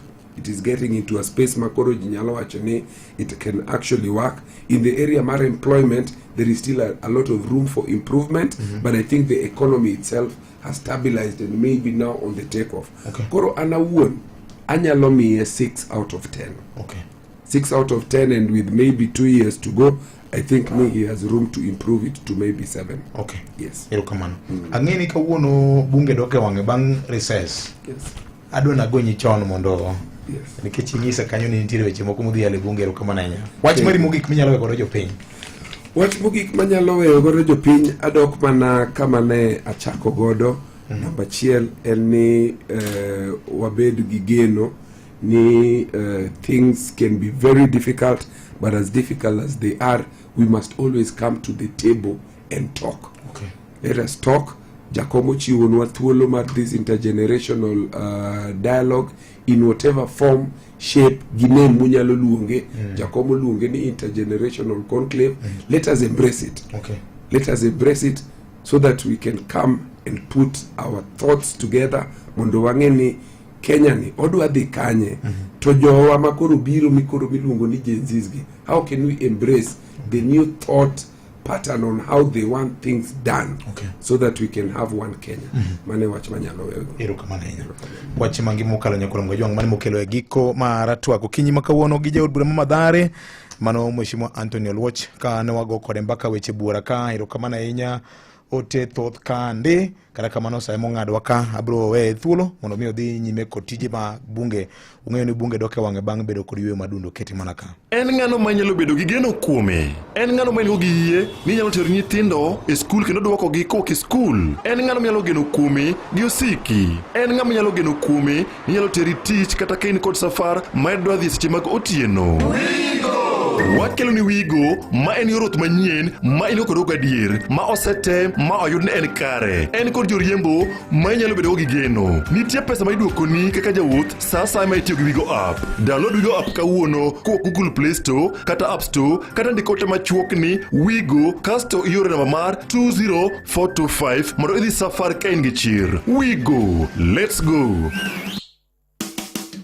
Hotpoint Big Pixel ni kae kendo. Oduong' to otimore nyaka tarik 11 dwe mar aboro higani. Yud mwandu manengi olo warga tamalo 50 ni mwandu manyalo us e piny mangima kaka LG, Samsung, Kenwood, DeLonghi, Brown, Oraimo, Simfa, Von e kindi mwandu mamoko. Yud mwandu mabeyo mag Hotpoint mana bedo 12 kata tim shopping mari kokalo yor mbui. Ti kod Spot It seche ma inyiepo mondo mi mwandu wa sani tibiro chulo bang'e. Kik thuolo maber ni bai oko. Tim shopping mari duka mar Hotpoint kawuono.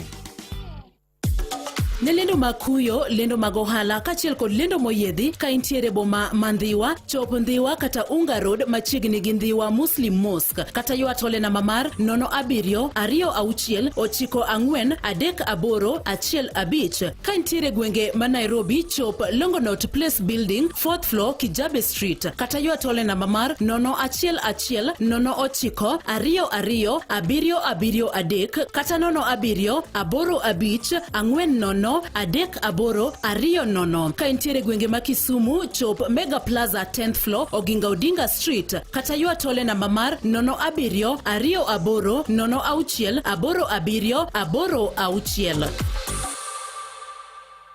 Mondo pok aneno mwer kod nyar town kaka station mari *812*784#.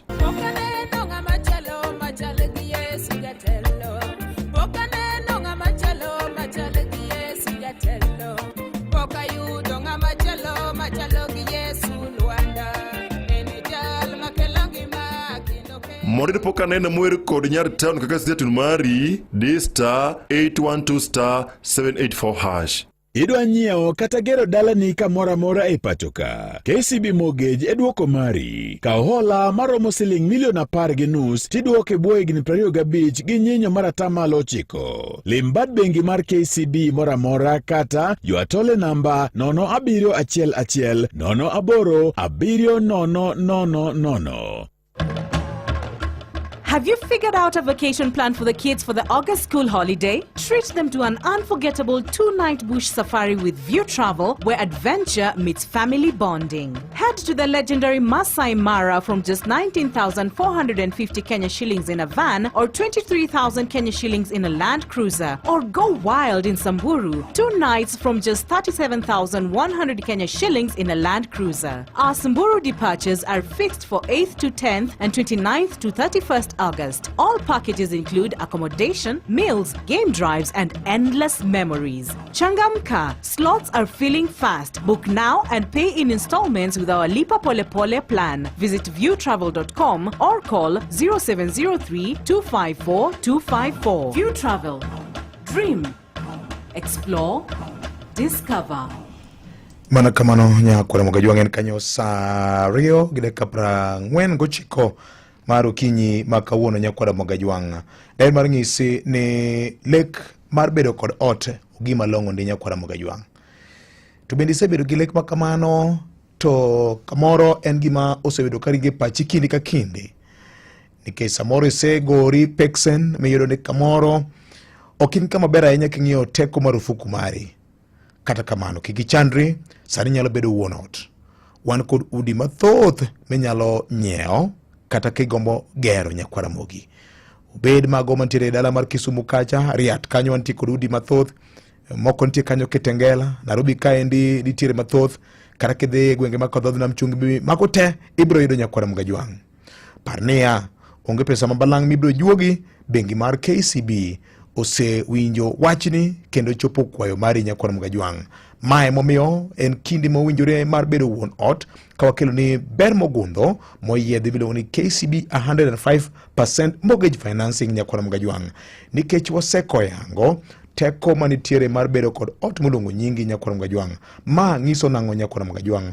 Ok en mana ot kende, kata kamano wamedi %5 ma bede biro konyi gik mamoko mochuno mar bedo kod ot, machalo legal fees, valuation, insurance e kind mamoko. Parni magi te watimo e yo mahuyanga maonge ng'ikruok moro amora. Ma endi en singo makende ma KCB biro go mar konyo chopo dwachi gi lek mari nyakwara Mogajwang'. Nyakwara Mogi ma en kinde maber mokalo. Kumano nyakwara Mogi kati bed customer mar KCB kata koken customer mar KCB ma en thuolo mari makende. Gimetim tim limbe branch man machiegni kodi kawuono mar KCB kata kao namba ni 07111 087 00 07111 087 kata 072 18 kata or ote machokne mortgage e 22522 kawuono. KCB Bank, for people, for better. An janeno nyakwara Mogi. Chenro makama endi ber kodi ahinya kuom mano kaka sewachono kaw thuolo mari itim limbe branch man machiegni kodi mar bengi mar KCB ine hono ine ber ichop lek mari kokalo kuom chenro maber magikelo ne tinende kete mana ka. Sani koro math mar Predator mi ber makende wadendo kacha ni twende Stamford tiende niya gimakore kod Chelsea Football Club mondo mi idhi achiel kachiel nyaka piny London idhi ne tugo makende. Kopogore kod mano inyalo yudo apiko odiechieng' kodiechieng', airtime odiechieng' kodiechieng'. Ere gimitimo mondo mi ibed jaloch yudie ber makende mikelo ni kod Predator. Dhi e duka mantiere machiegni kodi nyiew math mar Predator ibo yudo mawiye rachar. Ng'i gimondike bwo wiye marachar no kato iore namba mar 294 844. Chikiti en Predator mawiye rachar katiore namba mar 29444. Predator e math makende mosiro tuke mag Chelsea Football Club. Nelen mathoth watudre wang'o nyango wuok tich nyaka tich abich mane nyakalondo mari mar Ramogi.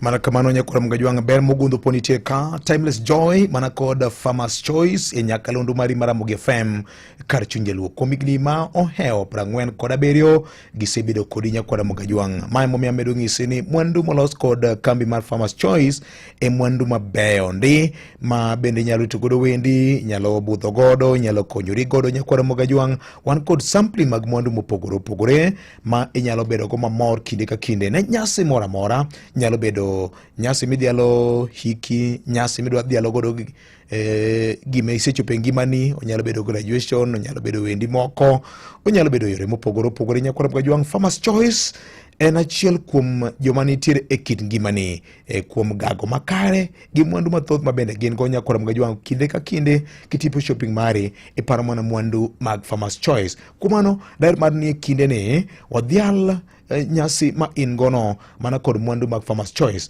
Abro pimo ni mwandu mathoth mabende gin go ma nyalo konyi kokalo kuom chenro miluongo ni Timeless Joy kokalo nyakalondo mari mihero kendo migeno gi lala nyakalondo mar Ramogi FM kar chunje luo. Farmers Choice osebedo ka en achiel kuom gik ma oganda jo Kenya ogeno mokalo nyaka no chak bedi pacho ka nyakora mgajwang. Kumano kidhi supermarket ka duka mana machiegni kodi kata mana dealer machiegni kodi yudo mwandu mag Farmers Choice. Onyalo bedo smokies, onyalo bedo sausages, onyalo bedo kata kiero pork chops, mwandu mopogore. Farmers Choice ema nitiere kod gi nyakora mgajwang. Kinde ka kinde kidwaro mich ka e Ramogi FM nik mar antiere kod mich ka mabeda bro bedo ka chiwo kod Farmers Choice mana ki chako na ote mari ni Ramogi tindiko na kanyo ni #TimelessJoyMoments tidhialo na nito gin kinde mage ma edwane dhial kawuono kod mwandu mag Farmers Choice e yo mayot ahinya e Ramogi FM kar chunje luo. Radio Ramogi kar chunja luo. Dakika odong' 5 kende chopo kanyo sa dek mar okinyi wanayud weche manyien mibiro somno kanyo kod Vincent Otieno kokalo nyakalondo mar Ramogi FM kar chunje luo. Erokamano ahinya Collins Ouma, ote mari chopo kama ber ahinya. Aito aneno od thieth moro kamurna Giderik Ratego ng'isa kanyo ni maka joma nitiere osuptal moro ka machendo ka ni menyinwa gi toch mari iluongo ni Nyandiwa Oyugis Nyandiwa Health Center West Kamagak Ward ma iwacho ni bungu dino nyaka dhoranga osuptal. Okay. Ma ote wacho ni maka juma wach mar wacho nyinga chagwa pile jotendwa owere kod wach makamago. Nyinga en Nicholas Ademka ni Kisumu. Ni luo politicians ohero pingo josiasa ma ong'eyo kaka ikawo telo mar President Gachagua will shock them mbele ka. Okay, Morris Adem ng'isa kamano. Erokamano maduong' ahinya kuom ote mari ka. Bobo Weti erokamano ahinya ikona kanyo ni teko mar jowa manyaka gibed gi pile ka pile en teko mar gokura. Jaluo dhoge to wernde to kar gokura ka jaluo teko mare doga chien duono nikech ang'o ma penjo miwacho ni joluo nyaka koro nonre an nama tuta ahinya ni to bende wadwaro telo mar piny koso en mana walo gi dhok kende ema ng'eny e dhowa. Erokamano ahinya. Oscar Obuogo erokamano ahinya ng'isa kanyo ni omor ahinya ni wang' ni piny luo wacho ni onge dok chien e weche mag dongruok. ni gima duong' nyaka oket jotendwa magin governors tesre mondo gichopnwa weche mane wasingonegi mondo mane gisingone jopiny mondo mi gitim. Okay, adhi kuno.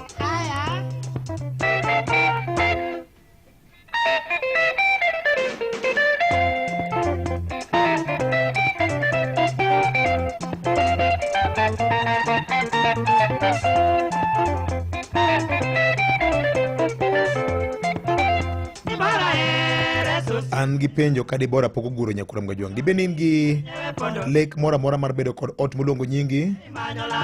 To dibed ni weche mag gajruok ma sani odwa pong'o ngima dhano e weche mag manyonge ka moni bedo kod ot moluongo nyingi? Kik ichandri achiedh nade makamano kawuono adwa golo oko nikech KCB okelo ni chenro no bedo mayot mokalo. Gi KCB 105% mortgage financing maendi ema bende waluongo ni en game changer nikech olose mar neno ni obadho duto te ma ineno ma moni bedo kod ot moluongo nyingi sani koro golgi oko ndi Nyakwara Mgajwang', ni mar wan ka mar neno gi singo ma wan go maneno ni chopo lek mari e yo mayot ahinya.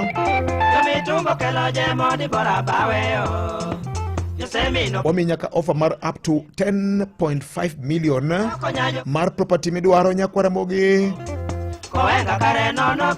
gi nyinyo matin mar pasent 9 kende ma bende iduoko e bwo higni 25 good years ma koro nyiso nang'o ni wuodhi mar bedo kod ot moluongo nyingi mora mora e Kenya ka sani koro bedo yo mayot ahinya ne jowa mawinja ka une diaspora kata ine Kenya ka par ni en gima oyaw ne ji duto te jo Kenya duto te ng'ata mosechopo higa mar 18 to nigi lek mar bedo kod ot in adult.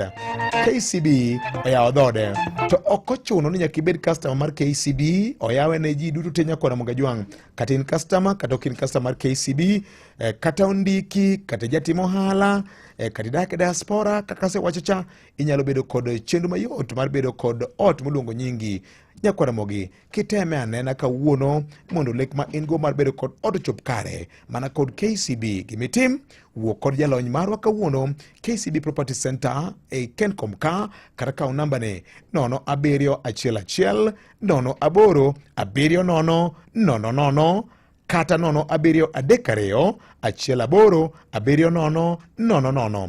Anuo kendo 0711 07 11 08 70 00 kata 0732 18 70 00. Lim branch man machiegni kodi mar KCB kawuono kata or ote ni mortgage e namba mar 22522. KCB Bank for people for better. Kikidong lek mari chop kare nikech KCB okelo ni yot matimo kamano kinde ka kinde. Kuom mano Nyakwara Mgajwang', kaskori ibed kod ot moluongo nyingi nikech KCB mi yot mar timo kamano. Ano kanyo ka sa oseromo saa 3 bang' kinde mano kende wanayud weche manyien e yo ma adimba ka gin weche motuche kod gwenge kod Vincent Otieno. To kaduogo bende abro ng'isi wach mar hashtag gimidongo ni timeless joy moments mana kod Farmers Choice kuom higni 47 duto te magisebedo ka gisabo jo Kenya. Gibed smokies, sausages, bacon, pork cuts bende gintiere kanyo ma fresh kabisa, fresh aduwa Nyakwara Mogi.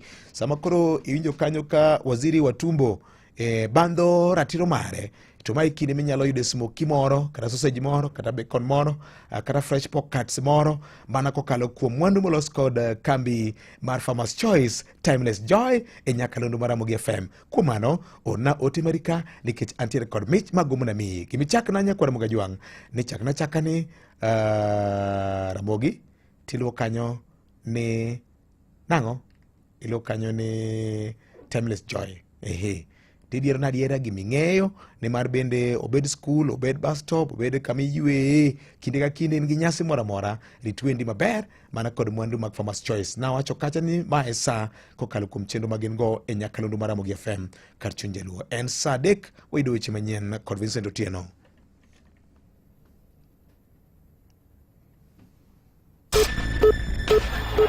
Matuche kor gwenge gi Vincent Otieno.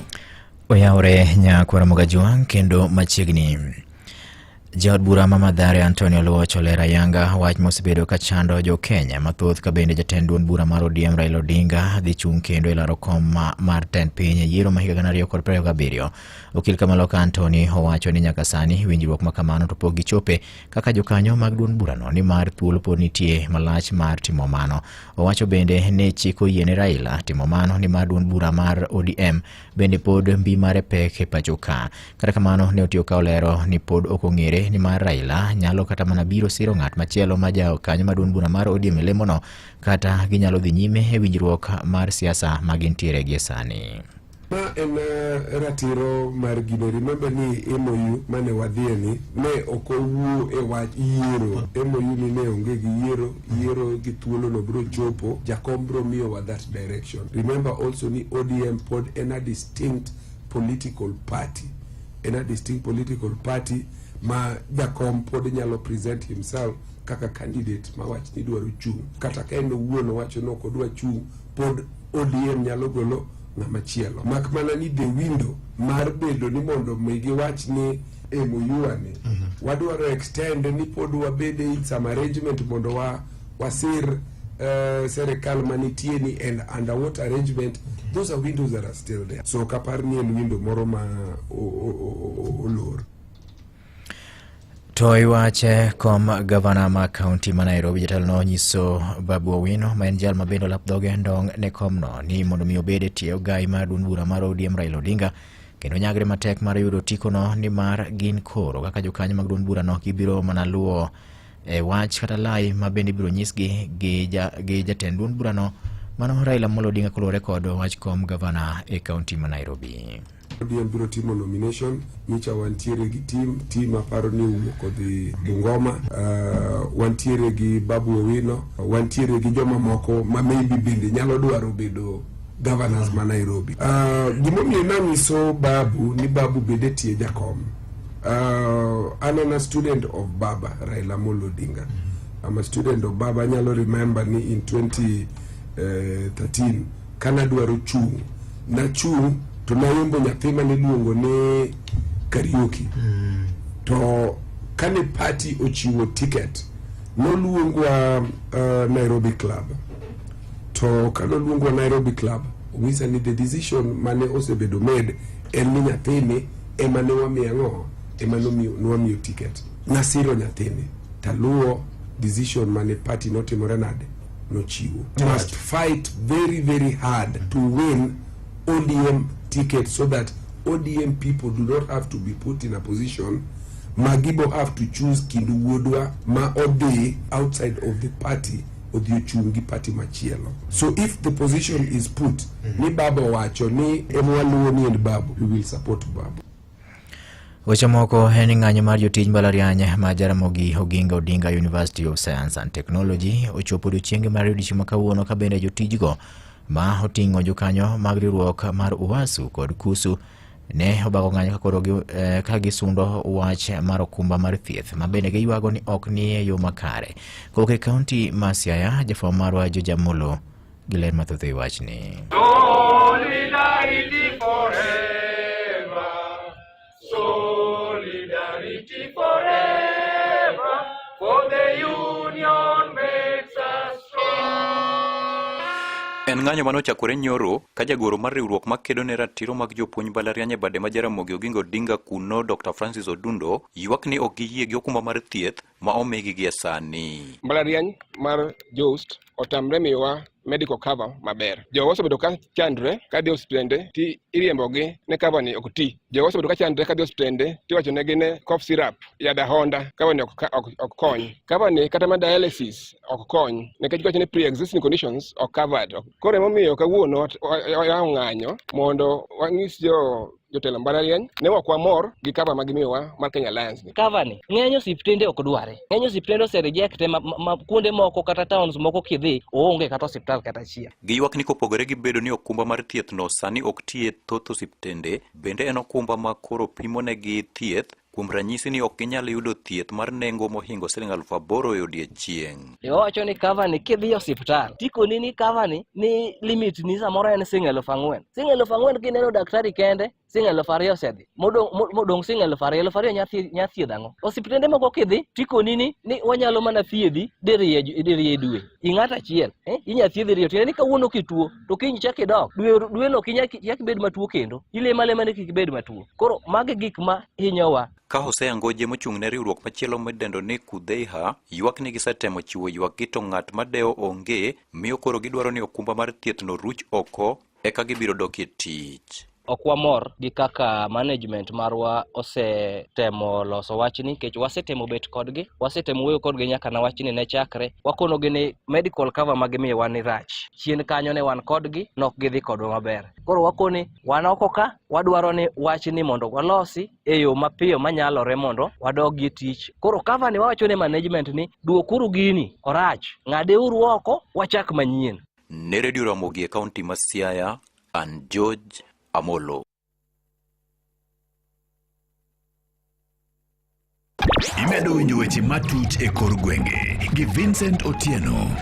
Jamin buche mag oganda koro seyo duolo matayo tije obila kuom ne donjore gi chenro mag doho ma en koluwore kod bedo ni nitiere kaka ne onyisgi mondo mi ne gichiw register mabende ne dhi konyo register mabende ni dwaro mondo mi koro gichiw ne duol ma ochung' ne nono tije mag obila pacho ka IPOA mondo mi ne kony e bura ma otenore kod nek mar Rex Masai. Abende ne ochiel gi risasi ma owito ngimane e kinde ng'anyo ma tarik 25 dwe mar auchiel higa mokalo, ng'anyo mane kwedo godo paro mar chik mar omenda kata finance bill ma 2024. Orders are very expressly stated that Order 2, I also direct the original arms movement register be released to the investigating officer of IPOA. It has now been a cat and mouse game. We are yet to get the arms movement register released to the investigating officer, and therefore we are also unable to proceed. Komachielo en ni jolupo e kaunti wa Migori ywak kaluwore kod san magiwacho ni gisebedo ka giyudo kowuok e lwet apisa magarita mawuok e piny libamba mar Uganda kod Tanzania. Gino bende koro miyo gijiwo sirikand piny Kenya kaachiel kod sirikand piny libamba mar Tanzania kod Uganda kono mondo mi kod dwar yo manyalo tiego chuth wach sand makamano. Bende giwacho ni koro kelne ng'ikruok maduong' mokalo e chenro mag lupo. Kowuok e kaunti ma Migori, Jojuma chiwo ler. Higni medo kalo ka jolupo e kaunti ma Migori pod ywago sand e nam Lolwe. Moko kuom jolupo wacho ni e kinde ma okalo, moko kuomgi yande ne osechul mondo koro cham rech manumu, ka moko bende osechul mondo koro golo omenda mathoth ne apisas mawuok e pinyno ma Uganda kaachiel kod Tanzania. Ywaruok ni kije lupogo mag piny Kenya kod apisas mawuok e pinyno ma Uganda kaachiel kod mago mag Tanzania ma ikelo kod ywaruok e kiewo mar kuondego mag lupo e nam Lolwe pod dhi nyime nam Lolwe. Gino bende thiro chenrogo mag lupo. Jamii wenye wako hapa mutakuwa mashahidi kwamba kulipokuwa na shida na Waganda, muliona mitumbi za Waganda zililetwa 5 Nyang'wina Beach. Poletwa hapa Waganda walisaliti amri na wakaja, tukaongea, tukaelewana. Nafikiria kuanzia hiyo kipindi mpaka sasa hii hakuna mtumbi yetu hata moja imeshikwa Uganda.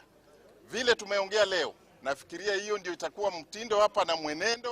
Kennedy Chieng' Mragiri menja kom madho wadno ma Mugabo e sabkono manyateke wane mokuom gigegi mag lupo ma oting'o yiedhi ma omake kod apisas mowuok e pinyno ma Uganda kaachiel kod Tanzania oselal ka omedo ni bende gisebedo kigogi fai makore lach. Jo-Uganda osebedo ka makowa to jo-Tanzania be makowa. Chon jo-Uganda ne miyowa nyaka rech manumu ma wacham. Tinde gigolo rech manumu no en mane sani komaki giri nyalo dhi malal kono mitiyogo kaeto fain igoyi mang'eny en ni komaki tedwaro kuomi 50,000 ma Kenya 40,000. Jothurwa gino osemiyo jowa osedong' maskini magi nyalo timo kata kaka gipuonj nyithindo onge. Jolupo giseyo piny owacho kuom rem mar siro apisas machiwo arita e nam Lolwe magwach ni onge kata kod yiedhi maginyalo tiyo godo e timo kachero. Jolupo mag piny Kenya ma odak chulo ma migingo kuom ranyisi wach ni gintiere kod obila mathoth ma okete chulano kod piny owacho. Kata kamano gionge kod yie matimo kachere nam Lolwe, gino momiyo apisas koro ok nyal konyogi e chiwo arita e nam Lolwe.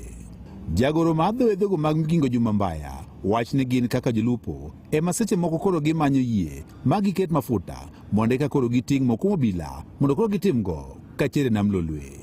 Jod bro manya tiketo modege mabende koro kono piny owacho mondo jwa rita e nam lolwe mondo jolupo koro bed kolois maber mar timo chenro mag lupo ne wane koro ging'iyo mani koro yiedhi koro bedo moromo ma inyalo tike timo kachero e nam lolwe. Jowa malupo migingo nigi chandruok nikech imagi e nam. Kanyocha wakelo injin ka to nafwenyo ni beach ma migingo ni ok oyudo kendo ne gisebiro magi complain. Koro adok manyo nigi injin margi ma ginyalo patrol godo e nam mondo bed ni ginyalo ritore kendgi, ginyalo lawo jok momagi, ginyalo kelo godo kwe be e nam. Nikech duong' ma jothuro ka chamo en rech. Ka rech no tamgi e lowo to kech dhi chamo. Komachielo bende jolupo gi ywak ni piny owacho mamalo kaachiel kod mano ma kaunti koro osejwang'ogi. Ok wanyal bedo e kaunti machal kamano. Wakwayo ni kuom ng'uono mari moluor daktari gavana yie mondo irom kodwa kaka jolupo. Wasebedo gi dwaro kodi to waseduong'o pieces gi te. Appointment osandiko mabuge kada ng'oriade ka pong'o gari to pok wasaksik kata machiel. Yie mondo iwinj ywakwa irome kodwa wan gi chandruok nderni wa mag badhi beaches yo ok nyal donjo. Wayawo nyaka sako sani ma dhi mbele. To sako no onge pesa ka waromo kodi nyang'ano wariyo kaka wanyalo yudo mondo mi sako no bed kod dongruok mondo jowagi oae thogruok kilo osebiro koro maricho wadwaro gol gi nam. Jok mwasebedo ka watudore go mondo wachop kuom gavana tudruok no kosebedo makare pok gimiyo wadwoko makare omiyo ne wakwayi gavana kaka wuon kaunti kopo ni wachwa ni kawuono ang' ni ne en wae wang' jowi yie mondo koro iti gi ngufu ni kendi. Ne Nyakalondo Maramo ikuok e kaunti ma Migori. An George. Imedo winjo weche matut e kor gwenge gi Vincent Otieno. Gi lipot mar George Manyakaramogi ochopo e giko mar miwech manyien adimba kaka ne gimol mesa mar kawech manyien Radio Ramogi. Tudu gi Nyakalondo ni kang'oromo sa 7 mar biro yudo thuolo kendo mar yudo weche manyien adimba. Nyinga Vincent Otieno. Magone matut e kor gwenge gi Vincent Otieno. Ben gi lek mar bedo gi ot, KCB Mortgage mi nyaka siling $1.5 million machulo ni gimoro amora nyaka pes lawyer. Kaeto ma ichulo mana kuom higni 25. Lim bad bengi mar KCB moro amora kata yuatole namba 0711 08 7000.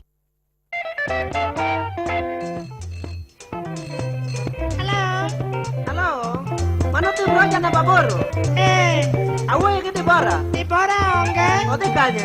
Odhi Bura. Okay, adhi kuno. Haya.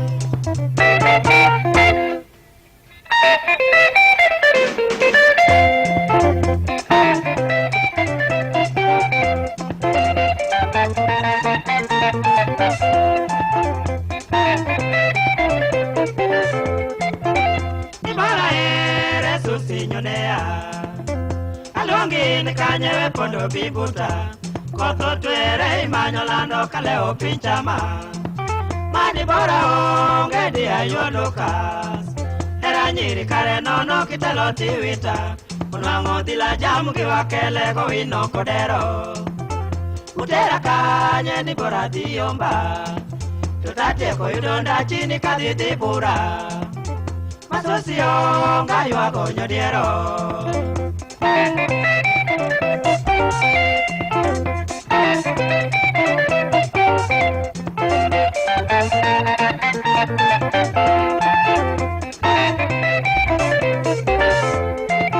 Tomitumbo kelo jemo Dibora baweo Yosemino pimo buchini loko ripocha Madoko nyajo kido makonyo resodo Kowenga kare nono kigeno kawei Aywago eranani maringa tato kich Dalo nyiri kare kinde mag hadho mabuyu Susio eringo pinyera Boda geno nyajo imbo mataya kaweo Dibora yo were to tiomba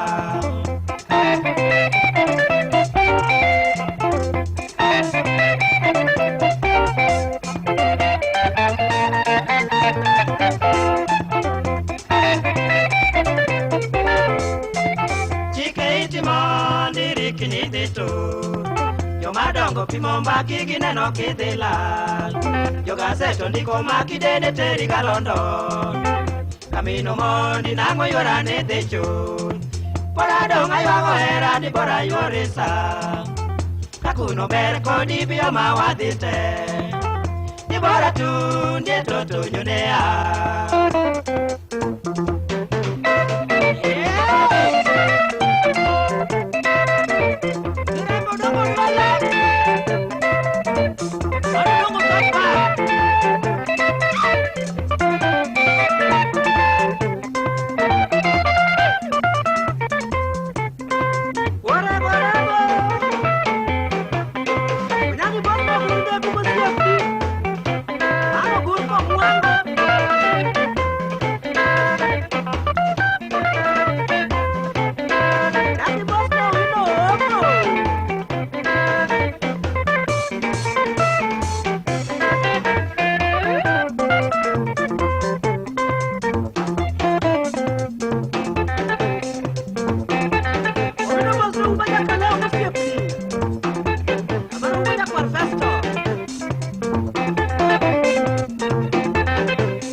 Mano kanyo kole la mazee koli jabaro chiago kanyo kelo kanyo saa degide kapago chiko marukinyi ma sane nyakwara mgajuanga anti kod oteka ma gomuno chupe iti nyakwara mgajuanga chikane na iti ingeni kit ngima dhano ibed jatimo hala ibenin ngama bende pod menyo samoro teko marufuku nyalo gaduono samoro gimoro inyalo gombo timo gimoro to fuku mari okoyie ni chope okang moro muwinjore kakidwaro nyakwara mgajuang kiki chandri onyalo bedo weche mag manyo pesa manyalo konye bugo kata goje kohandi onyalo bedo weche mag school fees machandi ing'eni wane tam mar ariyo to penj mar loro tam mar ariyo e sikunde mathoth osechakore to kamoro oketni kama tek ahinya ni ok bi mi exam card kapok ichulo school fees nyakwara mgajuang kamoro bende stock mari mar duka duono to isetengori isedasori tineno ka gima ionge gi pesa madang imedo godo stock nyakwara mgajuang kadipo ni idwaro kony ng'ama nyalo joli ng'ama nyalo mako badi ng'ama nyalo chung kodi ma en saa ma mshwari sani koro biro bende ng'eyo ni nyalo holo nyaka siling 250 nyakwara mgajuang pesa maching mi hole mana gi simbi kanyo tiyude mana kadi mowang mana kod mshwari onge otas niket kokika achiedh nade kata stress onge gimitimo dhi mana mpesa menu mari iyiero loans and savings gwel kama ondik ni mshwari bang'e i request loan mari kata ka dipo ni nyakwara mgajuang in ng'ama pod manyo gimoro midwa ni tim e lek mari moro samoro en ohandi moro mitayo mshwari mi yot makende mar wuotho kendo chopo lek mari e yo mayot ahinya e lai mar ohala ka gima duong' ahinya en ni kisekawo hola ni nyakwara mogi tidwoke wang' saa to ma bende bro medo limit mari mar holo kaki medo holo tidwoke wang' saa limit mari bende medore nyakwara mgajuang ok en loan kende en teko ma mshwari okelo ni mar neno kaka inyalo wuodhi mibed motegno e weche gi mag pesa ka kumano yaw mana mpesa menu dhi kama ondik ni loans and savings yier kama ondik ni mshwari jijenge na mshwari because life doesn't wait and neither should you otemo kelwa kanyo e nyakalondo mar Ramogi FM saa 3:20 mar okinyi ma sani. En ng'ano manyalo bedo gi geno kuome. En ng'ano manyalo gi yie ni nyalo tero nyithindo e skul kendo duoko gi kok e skul. En ng'ano manyalo geno kuome gi osiki. En ng'ama nyalo geno kuome ni nyalo teri tich kata kain kod safar ma idwa dhi seche mag otieno. Wakelo ni Wigo ma en yorot manyien ma ilo kod adier ma osete ma oyud ni en kare. En kod joriembo ma nyalo bedo gi geno. Nitie pesa ma iduoko ni kaka jawuoth saa ma itiyo gi Wigo app. Download Wigo app kawuono ko Google Play Store kata App Store kata ndikote machuok ni Wigo kasto iore namba mar 20425 mondo idhi safar ka in gi chir. Wigo, let's go. Mana kamano nyakwara mwajuma mana kaka nasi ngisi motelo kacha en kinde mar bedo kod mor ante kod geno ni seoro na ote mari kaendi kaka na wacho igni 47 duto te hashtag na wacho ni en timeless joy moments kumano orna ote mari sane SMS maramogi chakura mogi ti logi hashtag kanyo ni hashtag timeless joy moments ti dialona ni en kit nyasi mane ma ingo nyakwara mwajwang to Farmers Choice bro diali eyo makende awacho kacha ni igni 47 te wan kod smokies sausages nitiere bacon nitiere fresh pork cuts be nitiere minyalo yudo machiegni kodi kidhi e supermarket ibro yudo gi nyakwara Mwakajwang kidhi kuone miuso gigi te ibro yudo gi e yo mayot ahinya kata bende inyalo chako ohala mar smoky obed kata mana sausage kan gi itari ni moro kanyo mondo weli odhial kata obed kod mor makende ma en sa parana na ka nyithindi dhi skul nyakwara Mwakajwang ikene gi sausage moro kanyo madundo mondo sno kanyo kod kambi mar Farmers Choice mane gima wacho ka ni e nyasi mora mora e kinde mar mora mora obed kata ni in gi birthday moro obed kata mana wedding moro kata nyombo moro obed kata mana kid nyasi moro graduation ceremony nitiere kanyo in gi wendi moko kanyo sama koro girito baba yao cha to in kod gimoro ma ginyalo kokodo budho nyakwara Mwakajwang ma e kinde madaer mar ng'isi ni wan kanyo kod mwandu mathoth kaka se wacho no ma emomiyo wacho ni kuom higni 47 duto te kambi mar Farmers Choice osebedo ka ni kodi ka timeless joy moments e nyakalondo mar Ramogi FM dial na nena ng'isa nena temi lungi anena ka ote mar nonyonga maber nyakwara Mwakajwang to kidek ami yot mar yudo gimoro ka endi Farmers Choice timeless joy e nyakalondo mar Ramogi FM kinde ka kinde kete mana ka en saa 3:23 mar okinyi masani koli jabaro chiago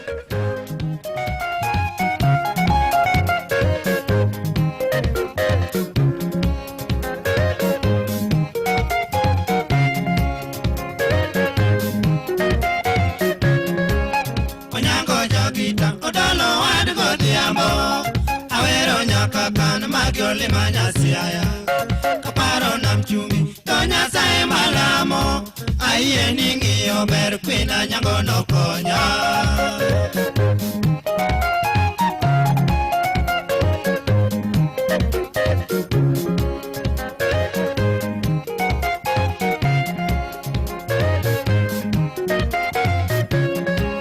aero nyadundo kwina nyango togena konyongi mana dikora onge pinga apoyo kidono onga njao gimi badhi amor mokalo chuth nyani chunyano yeri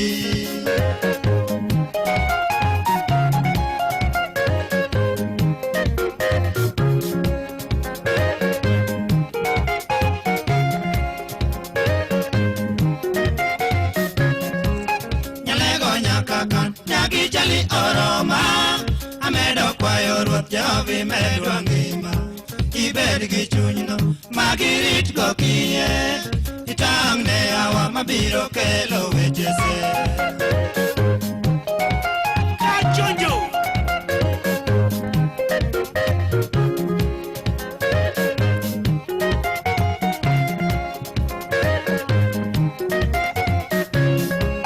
nyathiga pondi wera weyo to litna aketora par kwini rit gosingowa nyiwa mabayo ye ung'wana chutho nyagi jonoromo orita mabere pacho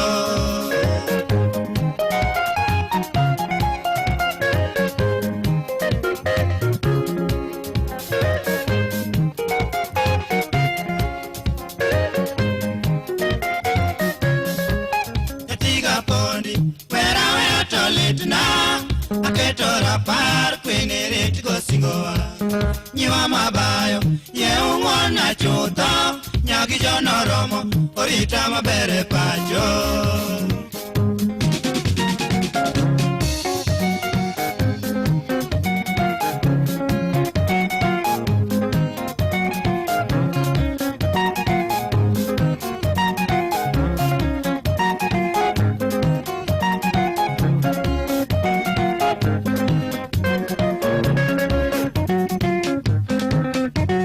asewacho ni kaka inyalo yudo hola e yo mayot ahinya kod M-Shwari. Ka dipo ni bende nitie gimoro ma idwa ni chak kuno pesa ma ingo kidam kile kotimo gimoro mbele kanyo, nyalo bedo ni mayot ahinya mana kokalo kuom M-Shwari Lock Savings Account. Gimitimo eni di M-Pesa menu kacha, welcome Digni Loans and Savings, welcome Digni M-Shwari, tiyiero kama Digni Lock Savings Account, en kori lore kanyo. Tewacho ni December ka nyaka tim gimoro.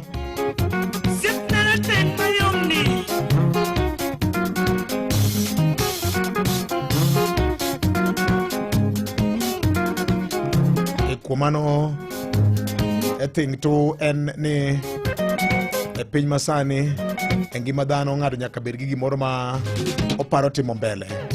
Kori choka much kidam sendi matin min go M-Pesa the loans and savings tigwelo M-Shwari tiyiero kama ni Lock Savings Account tiseloro ni pesa ni kanyo kose check kose tegno koro bedi mayot ahinya. Jijenge na M-Shwari Save Smart Live Better.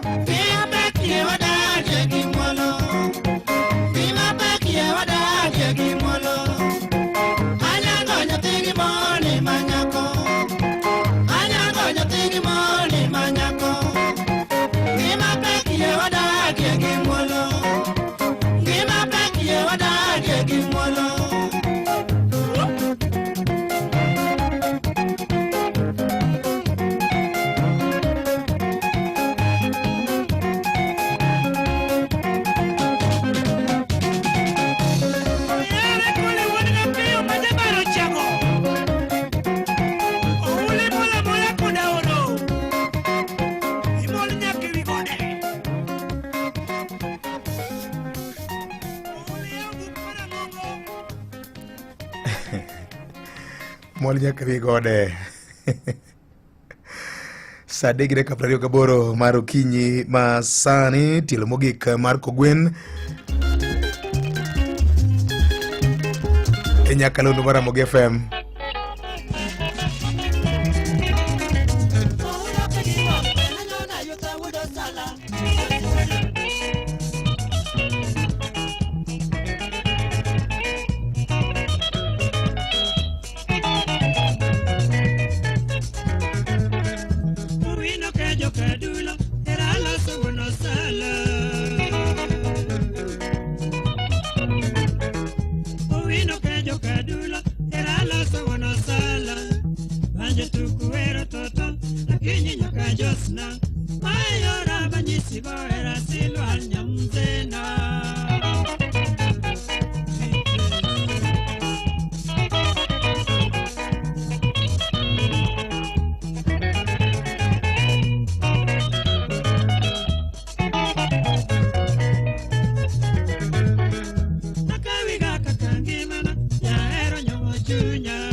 koro iluongo ne nduma. Erokamano ahinya Abong'o Jakoyogi, Abong'o Jamilion. Oyawre, ikona kanyo ni maka joma ibukuri abuka. Ni en mana Kolela Maze kende tile mogik ni. Asante sana. Opija fundi chuma kane Nyamasari ya Kisumo. Erokamano ahinya. Asewacho ni kanyo ni koroto mshwari otema asebedo ka wacho ni kacha ni thing one en neno ni ibedo gi teko mar holo kendo mar mondo mi igeri borrowing kod empowerment nyakwara Mugajwang. Obed stock, obed dwaro emergency business pesa moro, obed utimore stocking mar ohandi, school fees moro chandi nyakwara Mugajwang. Maendi en saa mar dhi iyawo M-Pesa menu kacha, igwelo loans and savings, tigwelo kamudik ni mshwari. Inyalo yudo nyaka siling 250. Parni kaka imedo kao tiduoko e wang' saa, limit mari bende medore. Tijenge na mshwari because life doesn't wait and neither should you. To mar ariyo, ang'isi kanyo ni pod inyalo keno kodgi kidam. Weka tano kula tano. Kantie gimoro mitarget igeto mbele kanyo. Dhi mana mshwari lock savings account. Kidhi M-Pesa menu kacha, igwelo kamudik ni loans and savings, tigwelo kamudik ni mshwari, tiyiero kamudik ni lock savings account. To ikeno Disemba koromo tido ka in gi pesa moro mabup maber manyalo konyi yore gi mamoko. Jenge na mshwari, save smart, live better.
amor sana.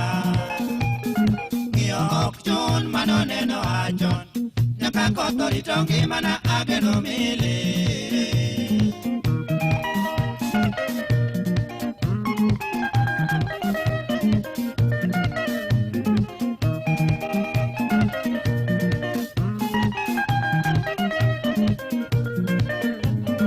Jangimana makora gero singo. Nobel kakarapar machimwa parogo. Jangimana makora gero singo. Nobel kakarapar machimwa parogo. Dak en hero mar chuny dhano. Ang'eni geno rito ya apoyo mano ber.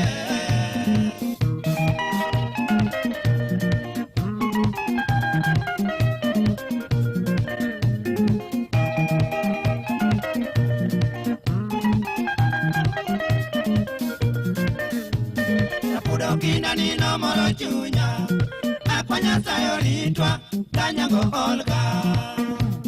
Rapudo kinda nino moro chunya akwanya sayo ritwa danyango olga. Nyamina dhiambo kora wewi iye irita nyaja puonj e paro mara.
Mondid kwa odari mweri kod jako kaka sitetun mari D*811 *414#.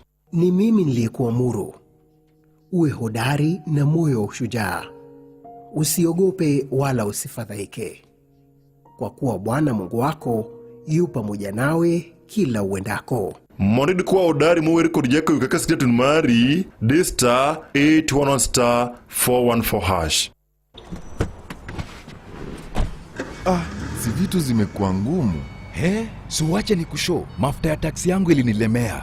Mimi M-Shwari ndo ilinijenga. Ati M-Shwari? Si ndio, nilikuwa na save polepole on M-Shwari Lock Savings. Hiyo ndo ilinisort. Wakanijenga pia loan fiti. Ati loan fiti? Sasa unaweza borrow hadi 250k on M-Shwari no save as much as you can.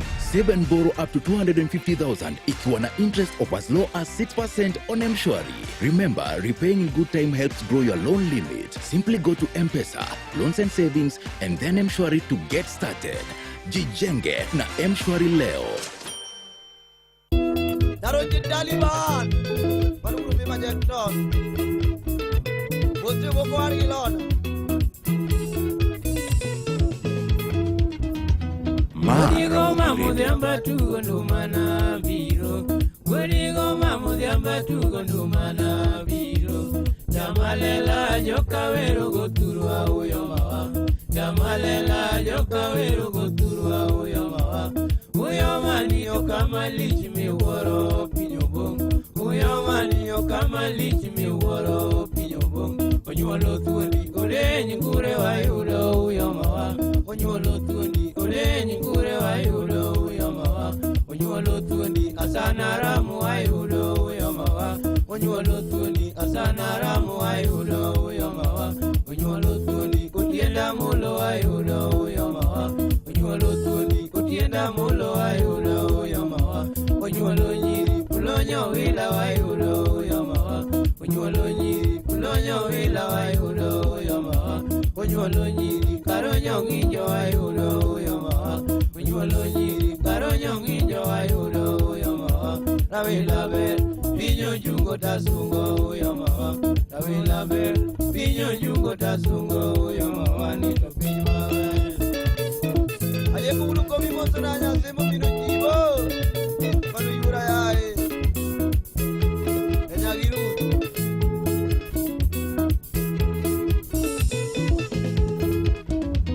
Uyomani to tina pimi gi kanye uyo maduong.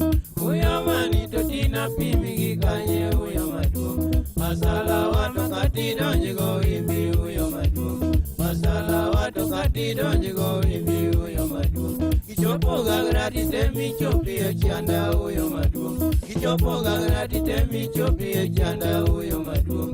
Kadi lor michaki chopi e naya uyo maduong. Kadi lor michaki chopi e naya uyo maduong. Kata luanda michaki duogi ongero dalawa. Kata luanda michaki duogi ongero dalawa. Oingo pinye pinyo jungo tasungo uyo mawa. Oingo pinye pinyo jungo tasungo uyo mawa. Niro piny maduong. Kabuarga oko. Manu diamo jasaba. Yurmi na magi.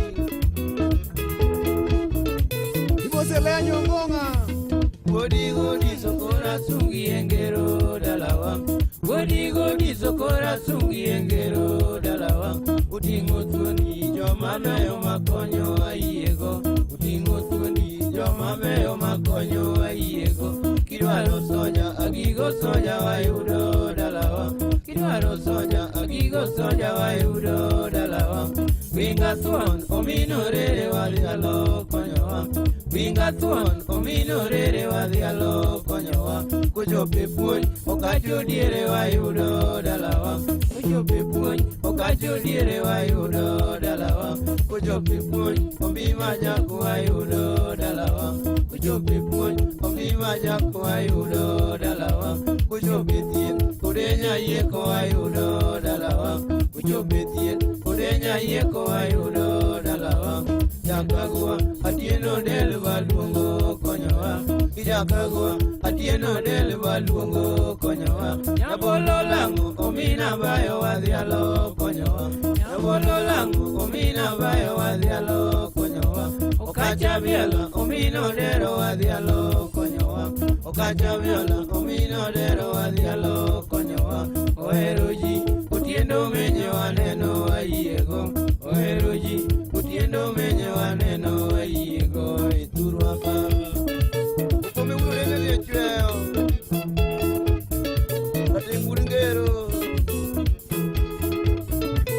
Ura na hero ngurungero. Ede ngurseme. Awuoro to matinde lal go ganda makonyowa. Awuoro to matinde lal go ganda makonyowa. Secho chopo ma joma beyo makonye matinde dhi. Secho chopo ma joma beyo makonye matinde dhi. Ukoma wino omina liwo aywago babawa. Ukoma wino omina liwo aywago babawa. Nyara tuoro Angela Chingo aywago yuro chal nyara duoro Angela Chingo aywago yuro chal to kato pani matoro tinde aywago ewa kato pani matoro tinde aywago ewa nyara chuonyo achieng beti aywago yuro chal nyara chuonyo achieng beti aywago yuro chal Urigiran adiedo bono aywago mayo Urigiran adiedo bono aywago mayo Nyamanywanda Freda tinde aywago ewa Nyamanywanda Freda tinde aywago ewa Tokato sano magudo mbeyu aywago ewa Kato sano magudo mbeyu aywago ewa Urigimeri omboksila aywago ewa Urigimeri omboksila aywago ewa To ana penyo ang'o marach mamiyo atho ahinya Ana penyo nang'o marach mamiyo atho ahinya e pinywa Kanyo Baya maduda kelo vijana Urgados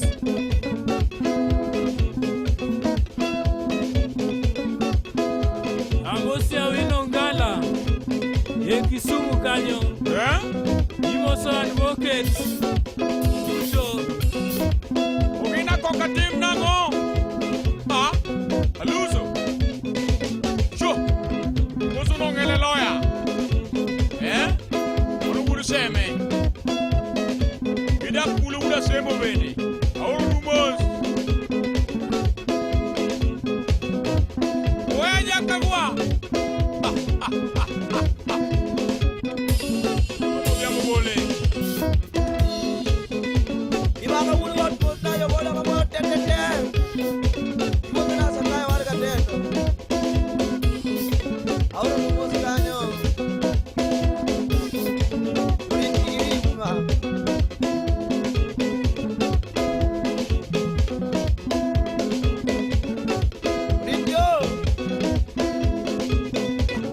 Kanyiluongo ni Osito Kale Makasam, Dr. Osito Kale. Saa 3:15 mar okinyi masani, tiro mogik mar Kogwen. Nyakalondo mari Maramogi FM kar chunje luo. Pod gi pak ne nyawadwa Cleophas Oluocha. Manyo oyudo ng'etne. Man Nyasach kwe bed kodi. Aradna tuda kaendi kod Tony Otieno MCA Marujo Ward nyocha nitiere wach moro masako itka Mheshimiwa yaore Yaore enya VOJ chio nade Ruoth orite maber gi ng'wono ne mana in An kare Arujo chio maber Ero kamano enya gimomiyo agocho ni Ero kamano jakura moro ywak ka Hello Jakura ywak ka ni jatelo chuno gi project ma ok gidwa. Mano ywak would VOJ kosoto mano nego beni jakura moro. Public participation no tim, samoro mane penjo mopenjo.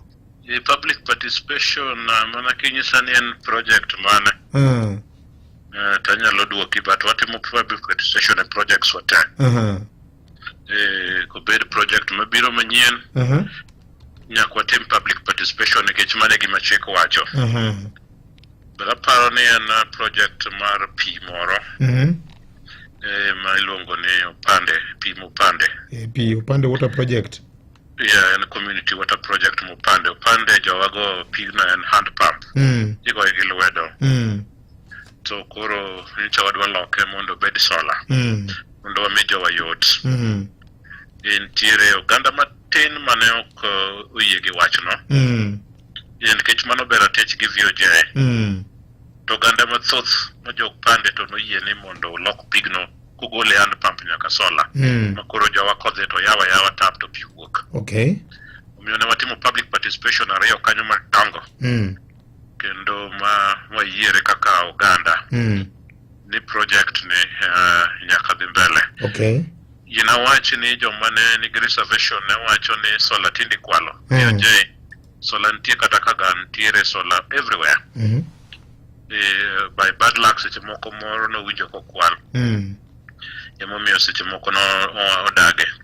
but adieri mar wach ni project Mupande dhi mbele kaluwore gi public participation wanatimo ka assistant chief of the area Moluor Dominic nitie kendo governor's deliveries unit representative sub county gi team be nobiro e officer be nobedo Mupande nobiro kendo hall no pong kabisa 1 minute mane wayiere godo omiyo wachni nachuno ng'ato gi project mano is not true kendo ken gadieri nikech public participation otim kendo jopiny mano wacho VJ gima yiena wachi kendo ni wan era ma ji nyaka koro improve sani ke idake od lo to ng'ato yie miyi matafari idagi wuodo juma yeah, so aparo ni gin gik ma jowa nyaka appreciate nikech seche moko nitiere kuonde moko migombo gi agomba tamoro ka feedback mayudo ne arujo kate chuno gi gachuno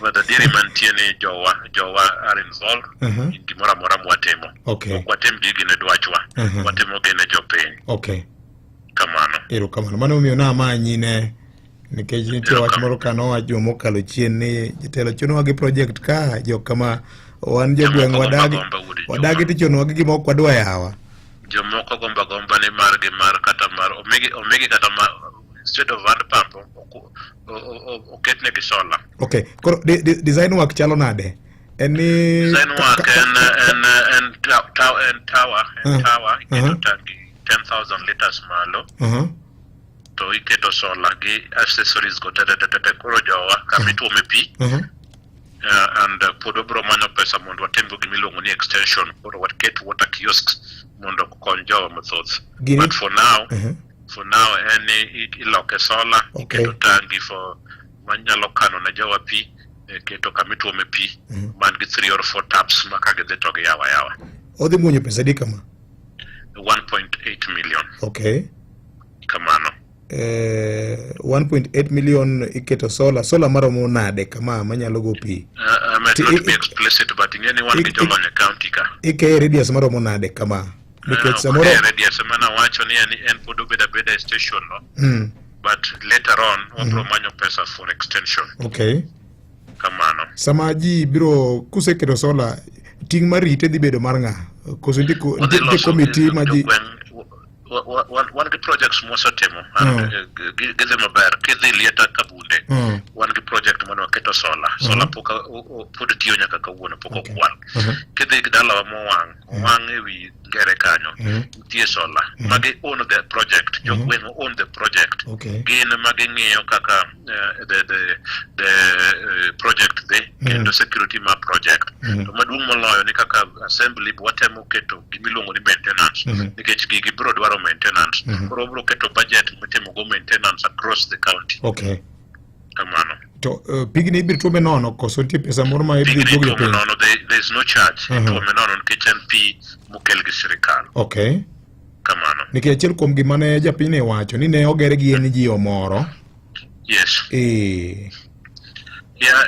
projects mang'eny no ger gi NGOs kata moko moseloki some of them no ger gi NGOs tingeni NGO would be very happy to upgrade kiseche moko budget gi no limit gi to hand pump to kawa upgrade as a county it means they would be very happy kamano koro gole pump mar lwedo tukete makoro solar makoro goe kabisa koro mine wawego gym yani kawuono mine wa gikuot gi malo to piny ka giten nikech gimondo go pi and gin ma giwinjo pek nikech sama gimondo tuomo pi joma chuoto seche moko pod chama yud kamano erokamano ahinya Tony Otieno MC mar jowa kadhi VOJ wan update jowa wan gi project miluongo ni Kisipto cover area ma Shauri yako gi Aruja gi Sofia olosonwa yore to bitumen standard matiende ni igo gi lam nyocha en gi ng'ikruok matin but adwa nakono jowa ni contractors oseduoge site ni kata kedhi kamoro kotino ba kama nende kanyo yo moro osechandowa kanyo kendo oseturo jowa adwa na confirm ne jowa ni kanyo koro contractor ni site ma kapok ogik tarik 10 dwe mar Saboro to yore go tebedo lamo bed yo mawuok mbuni Okay. kotieno ba nyaka Superstore. Yore mopogore opogore nyaka yo madhi 489 koro contract oseduogo site jo bed motang' nikech tinga nyalo hinyoge. Erokamano.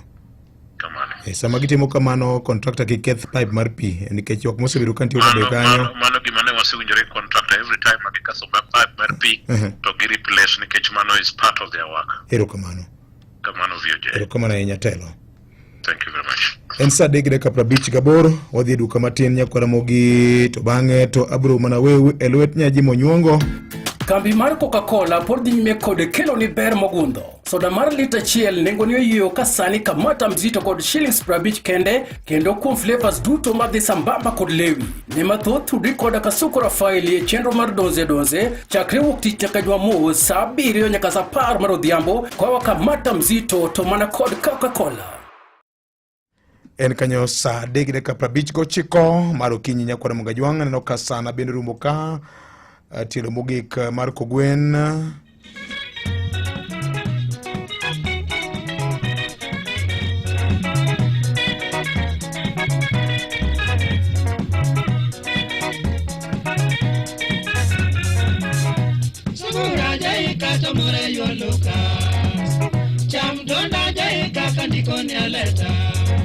Salome Atieno ngisa kanyo ni maka juma Ramogi Farmers Choice #TimelessJoyMoments en kinde ma bende anausoga smokies kod sausages kama ause chapat gik mamoko okinyi pile ka pile bende aneno ka akerne nyara majaiga beach kodhi sikul ma bro mia teko nikech kambini osebedo Kenya ka higni 47 anthothne nyiewo mane supermarket man machiegni koda kumano mia mich kawuono mar gift hamper nikech antiere kod birthday mare ma bro bedo gi kodani koro mia micha nambani mar simu gi nambani mar opande ichiwo na kanyo aneno ka ine ma bro mi mich kawuono ni endi kuom ote mari ni endi kiny bende abro chiwe nyakwaramogi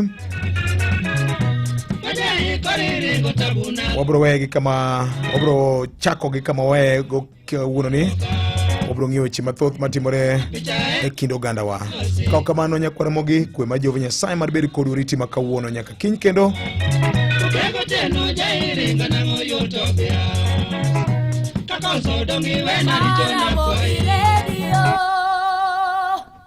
Radio Ramogi weche manyien e yo machuok e lak sechegi. Oyaore nyakwaramoga jwang' kendo machiegni kamagi mokuom weche manyien ma bende waludo chieng' kawuono ka wachako gi kaunti ma Migori. Jafo mar e kaunti no en George Juma kama biro luono wach motenore kod nok mar pi masani okwako gweng' ma Obama mayudre West Kanyamkago Ward sub county ma Uriri. Wach makoro sekelo chandruok ne jodak makono ka koro Juma luono wach ne makare e kaunti ma Mabei. Alia Beach luono wach ma otenore kod nek kata wach nek ma bende notimore gweng' moro ma iluongo ni Aora Olemo mayudre Luala sublocation e Suba South sub county e kaunti ma Mabei. Secha bende George Aoko biro miyowa lipot moyiedhi kotenore kod weche mag lokruok mar futo mar yamo e kor lwase ka e kaunti ma Siaya. Jafo marwa George Amolo luono wach motenore kod tiegruok ma bende biro timore odiochieng' ma kawuono. Tiegruok biro mi jokanyo mag komiti ma wuok e board mag munispa ma e bombe mopogore opogore e kaunti ma Siaya nyakwaramogi. Giko weche manyien ka gin mago mesa mar weche manyien ludo chieng' ma kawuono. Tudri gi nyakalono ni kang'o romo saa 7 mar yudo weche kachiel kod moko mathoth bende wamedo chokoni. Nyinga Vincent Otieno.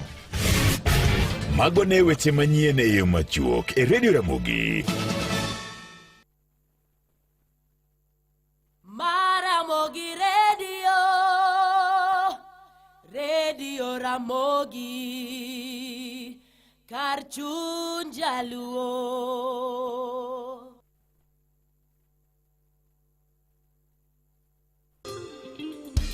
Ayaye maendalo sechoromo waluonge Yesu Meja. Mine maendalo sechoromo wachogo sana Meja. Aluonge Yesu Meja. Unachoga mina Meja.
Amosini oyawre, amosini good morning. Kamora mora ma intiere odiechieng' majaber ma tich ariyo tarik en 22 dwe mar abiriyo hik 2025. Ma en Radio Ramogi, radio motele piny luo. En radio mami puonj makare madongo ganda, weche manyien gi thumbe gi mor kar chunyi. Kae kar duoko ni kuom higni 21 mosekalo.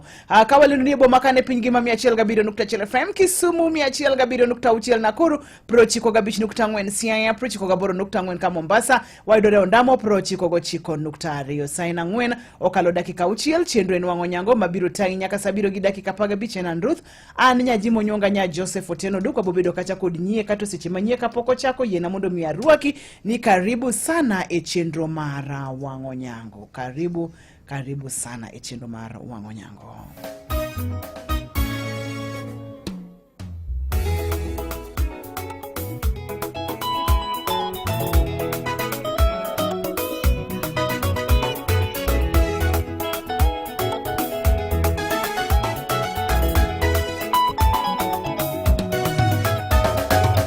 Jehova minena luongo ni Tayota majuke simo, kana nyuole rode sandore Tayota majuke simo.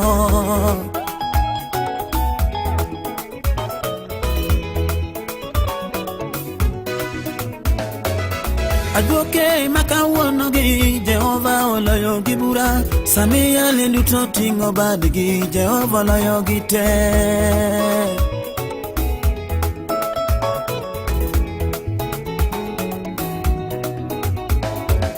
Jehova minena chogoni Tayota majuke simo, nengone oyombo jomwandu mejota majuke simo ga.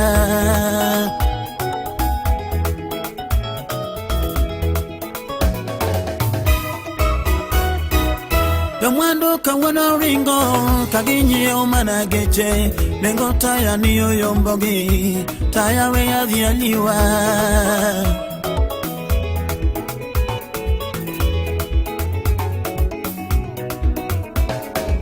Opudho gigo ma oko pidho duto ma ngimana, omiyo we monda dendewa taya dongo winjore.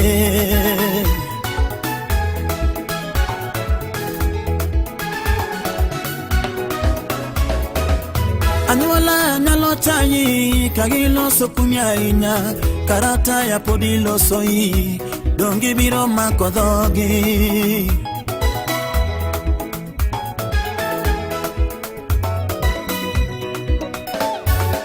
Samanyuola loso kumi Yesu taya kara winjogi, kikibed gi bwoko mamana gena kume. Ng'ato koneno na min Quinta to nyise ni amose ochike ite wendni, ochike iti winye mai palo pako nyinge hane menda biro alaro kodgi pako nyingo bowana emochweyo. Ka ng'ato neno na min madha kachiel kod min Quinta to nyise kata inyisgi ni mondo migi winje weni kwa chako chendo mar wang'o nyango kinyi majaber tich ariyo wadendo kaja ni Super Tuesday. Kamora mora ma intiere in bende chikane itie wendni kwa chako wang'o nyango Super Tuesday.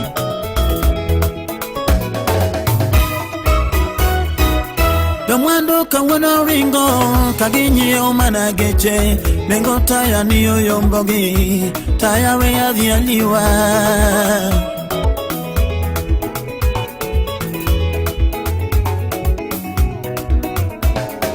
Opudho gigo ma oko pidho duto ma ngimana, omiyo we monda dendewa taya dongo winjore.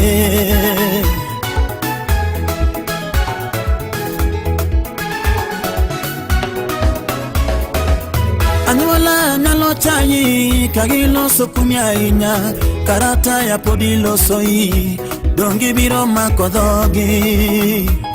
Ng'ato neno na masaga ywech masaga osiepa chikitie wendni masaga.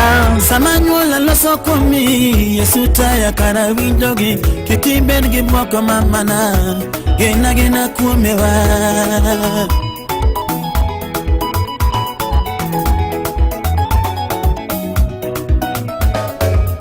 Winye mai palo pako nyinge hane menda biro alaro kodgi pako nyingo bowana emochweyowa.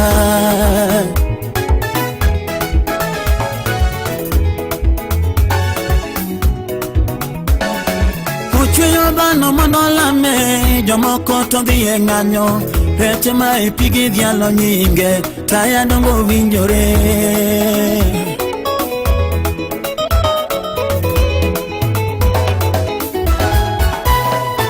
otimo nang'o machalo kama Yaramba sale moro mochune Oulo meda mapoko wondowe Kamano Tayori nye mungo tajoko ringo te Opana yubuka tuchoro moge Neno ayo malo dwoko ne mwando ne Ewani gigeno no timo no Kata mwando rumo to yesu dwoko no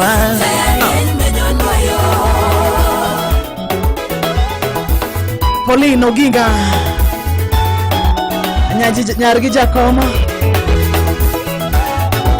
Chikiti Super Tuesday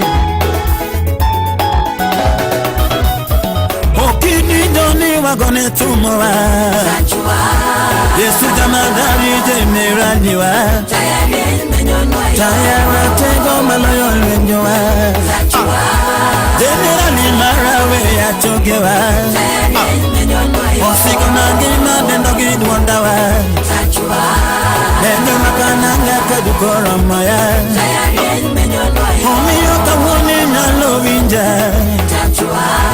Emo natingi nalo sume marukiniwa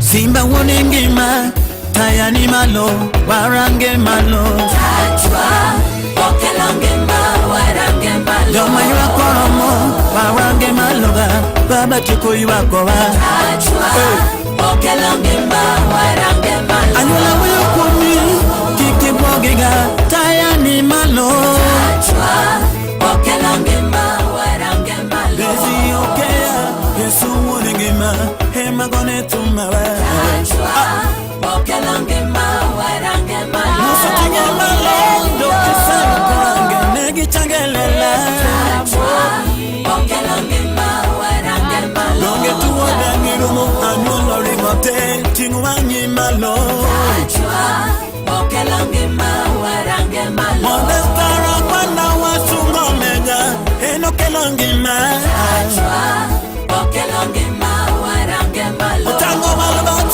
Nati omera Nani kelonge ma Okelange ma warange malo Sana wasigo loro Tongwa makondowa Baba wani tekono Okelange ma warange malo Okini janora mo Wagongi tumuaga Baba nungi tekono Okelange ma warange malo Wenyara mo paki Ginge yotimini Hengi magidu tobana Okelange ma warange malo Ile datijwa Wasungo ngano meda Koka sungo nyingi wa Okelange ma warange malo Isinga nangina Omia dendi baba We mondo neniwa Okelange ma warange malo Samine malema Tiwangi malo Nama dwakona moni malo Okelange ma warange malo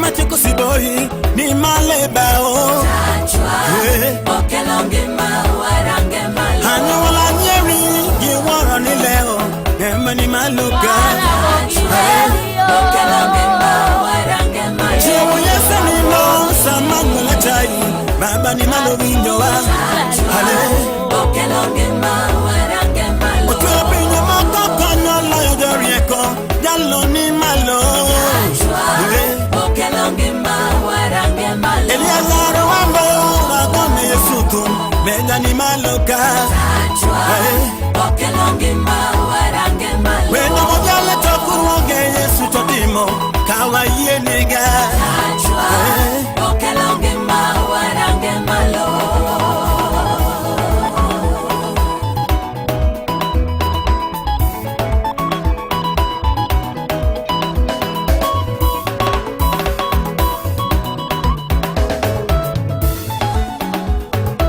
Yesu taya mamenyo nwayo seche magik moko ineno ka mwatni kik iwil ni jagono mamiyo chieng' rienyo odiechieng' kodiechieng' obro menyo ni taya kendo ibro kalo gi chir. Kik iluor, beda jachir ka benda kaw thuolo ni mar gomos makende ne Pastor Anton Ondi kuom tho mar mamane Anton nyocho wito mamane Anton kachiel kod family mama Vic wakwayo nu kue Jehova Nyasaye ma jaho ji mondo miyo howe seche makoro weche te ka chenro mag mama ichano Jehova Nyasaye ma mondo miyo teli mondo miyo timre maber. Pastor Anton pole sana usiepa, pole sana nyathiwa. Jehova Nyasaye mondo miyo yopi wangi kendo mi chir mar dhi nyime kendo mi ng'wono mar timo chenro mag mama mondo miyo timre maber.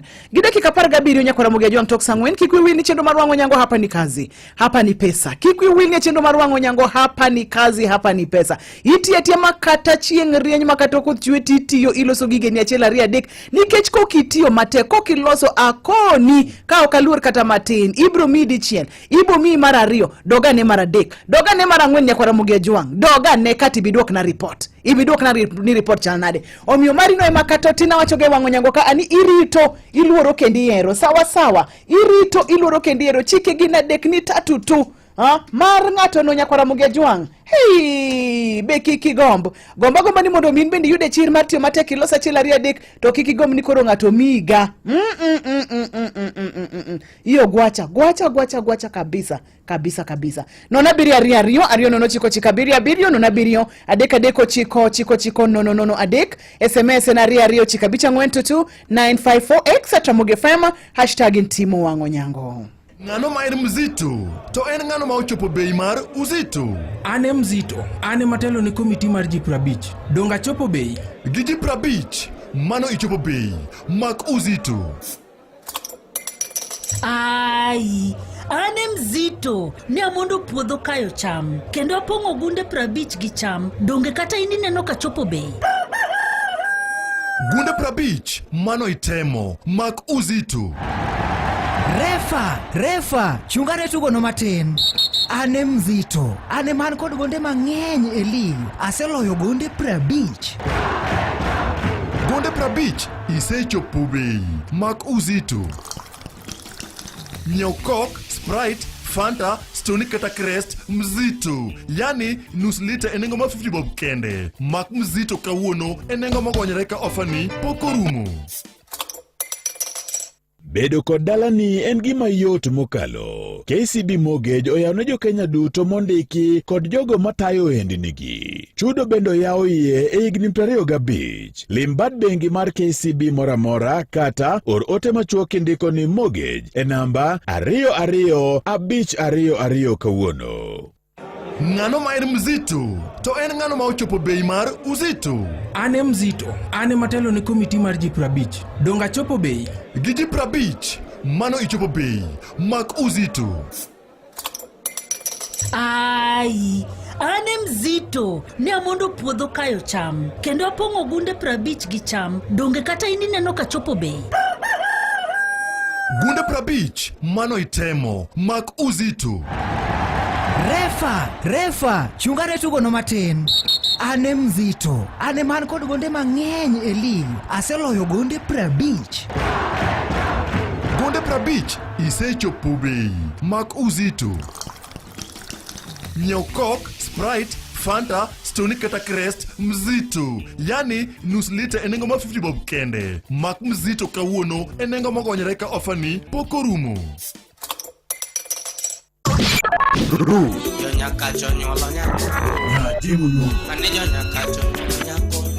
E wang'o nyango. Mana kamano nyakora Ramogi Ajwang hapa ni kazi hapa ni pesa. Antire kodote moro maber madwa ni mondo miyanga mi. Antire kodote moro maka masupa ma adwa ni mondo mi ami to kapo kamigo adwa ni mondo mi ajiwa ni mari ber. mari ber nyakwara mugejwang' makata ka en alot atipa to en atipani. Iwinja? Kata kapo nono ni en atipa to en atipani. Kapo nono ni en wiudis to en wiuni. Kapo nono ni en ang'o kanjwele to en mari. Kikigombo mbuta mar ng'ato kata kamongo mar ng'ato tirgi kanjwele. Rome kanjwendini. Rome kanjwendini. Sawa sawa. Itiango titie kanye. Jomage ma imorgo akauno kete ng'ata chiel, ha? Ma imorgo do matio mateka. Mi morgodo. Ng'ata chiel mi morgo tinyisa tich motiyo. Kawuono kikidhi alanda. Kikidhi mang'eny. Ng'ata chiel. Nyoro nyanyisi ranyisi mar jomatio mateka. Doctor. Bwana director guyamimbo.com. Mia ng'ata chiel matio matek mi mor gi tije. Kakelu ni ote otuba kamili. Mano jakamito. En mar jokamata. Jokamata bire samoero. Ben muinyo churno donjo kombo. Olkolo. En mar jokamata. Ben muinyo churno donjo kombo. Olkolo. Obuko nyaka koke. Chakidhi machielo. Obuko nyaka doge. Chakidhi machielo. Obuko nyaka poda. Yoro kakoero. Gore to dhi. Enyalo bone masin mari. Ka chuno manya ka ngelo ma ng'at mentie. Chon kaneno ka dhi rego. To ne kuongo choko ji 10. Koki chakregi. Samoro biro kan tinji chame go ga rata to ng'ato dhi. Yes. Kuro masindwa mapiny kacha. En mar jokamata. En mar joka joge. Anta biro ge pacha. Dakika ro tedo ka irego ne jok mang'eny chuno nyaka riti. Aonge haraka. It's okay. In the meantime, it's okay. Agone yesero kamano. It's all right. Nyasaye maduong'. Sechete. Motimo na ng'wono. Mabiro ka. Kendo agone ruoth kamano. Tinde timedo ratinda ni chamo kambiti. Hero. I missed you. Huh? I missed you. Really? Yes. Dok wacho cholo daktari. Iwe udoe rumiso. Ben muinyo churno donjo kombo kiwero. Olkolo. Ben muinyo churno donjo kombo kiwero. Olkolo. Awendo mino dhiambo waligi padhi lunge waya nyako nyango. Awendo mino dhiambo waligi padhi lunge waya nyako nyango. Awero mina boge matina milungo ni totedo imbo. Awero mina boge matina milungo ni totedo imbo. Omini roso tieno anatasenyo bondo jaredi jaoko. Omini roso tieno anatasenyo bondo jaredi jaoko.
Iwinjo Ramogi Radio. Ma Ramogi Radio.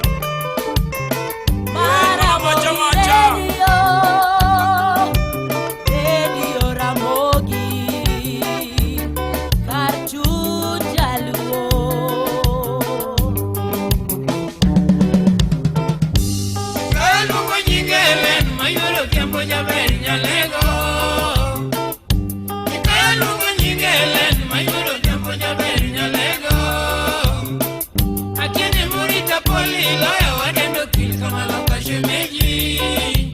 okil kamaloka shemeji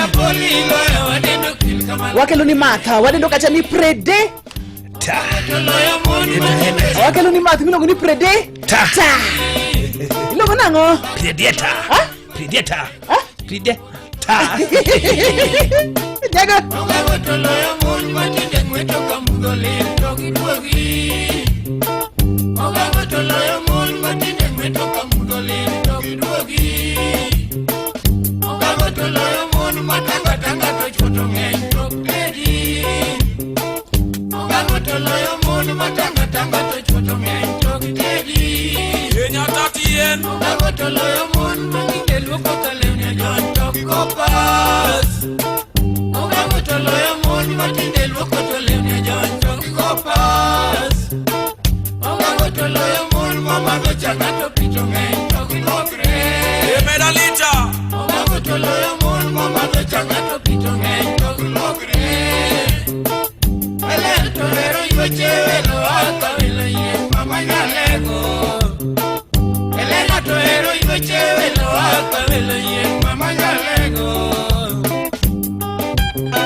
ni kazi ni pesa tu ng'ata chiel kende mifayo ne Matio Mateka tinyisono tiang'o right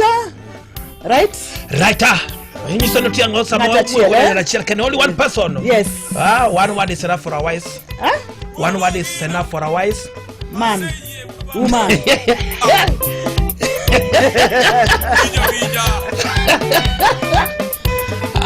ara chikiti ngalo bira ni kazi ni pesa tu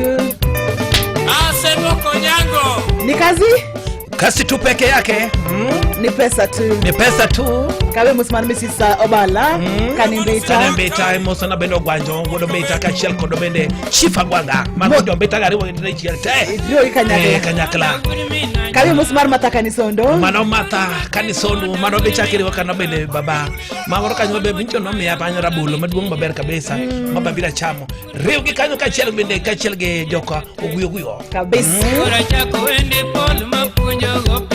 kabisa suteremuke wadi ahero yawa nyando chief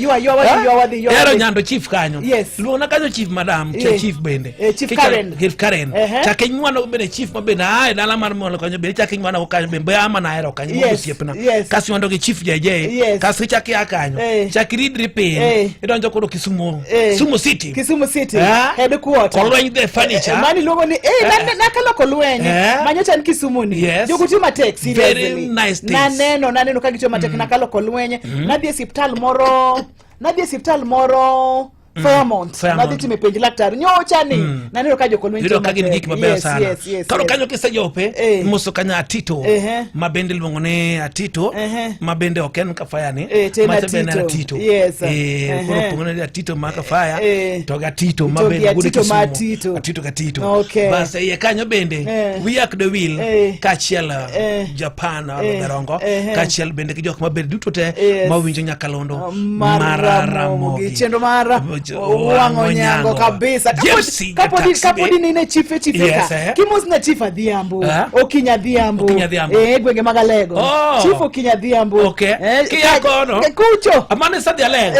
Alego kanyo. Podi chogo ya choka. Podi wuku mrambanya. Mano siya ka baba. Ilo na toti. Toti siya ka baba. Kanyo. Poki ya siya ka. Siya ka podi chaki moro na gaba na mara. Mana be ajimi. Kache kudisi pika. Ajim Kenga. Kache be gisi pika okode. Kichaki ya kanyo mapende iya kanyo. Imoso na Isaya Benga. Kache gandiwo. Mheshimiwa. Hivi nyagiko kikaka. Siya kakadake.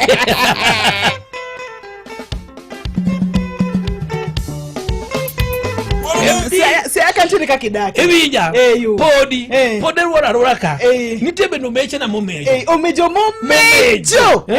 Tabu jabarole. Mano mejo. Kasi chake barolengo mano mejo. Kasi be chake donjo na kanya. Imozo na MD. Mano omejo. Okay. Ewija. Ilo kani miko sicha soko. Oyoko. Omejo. Momejo.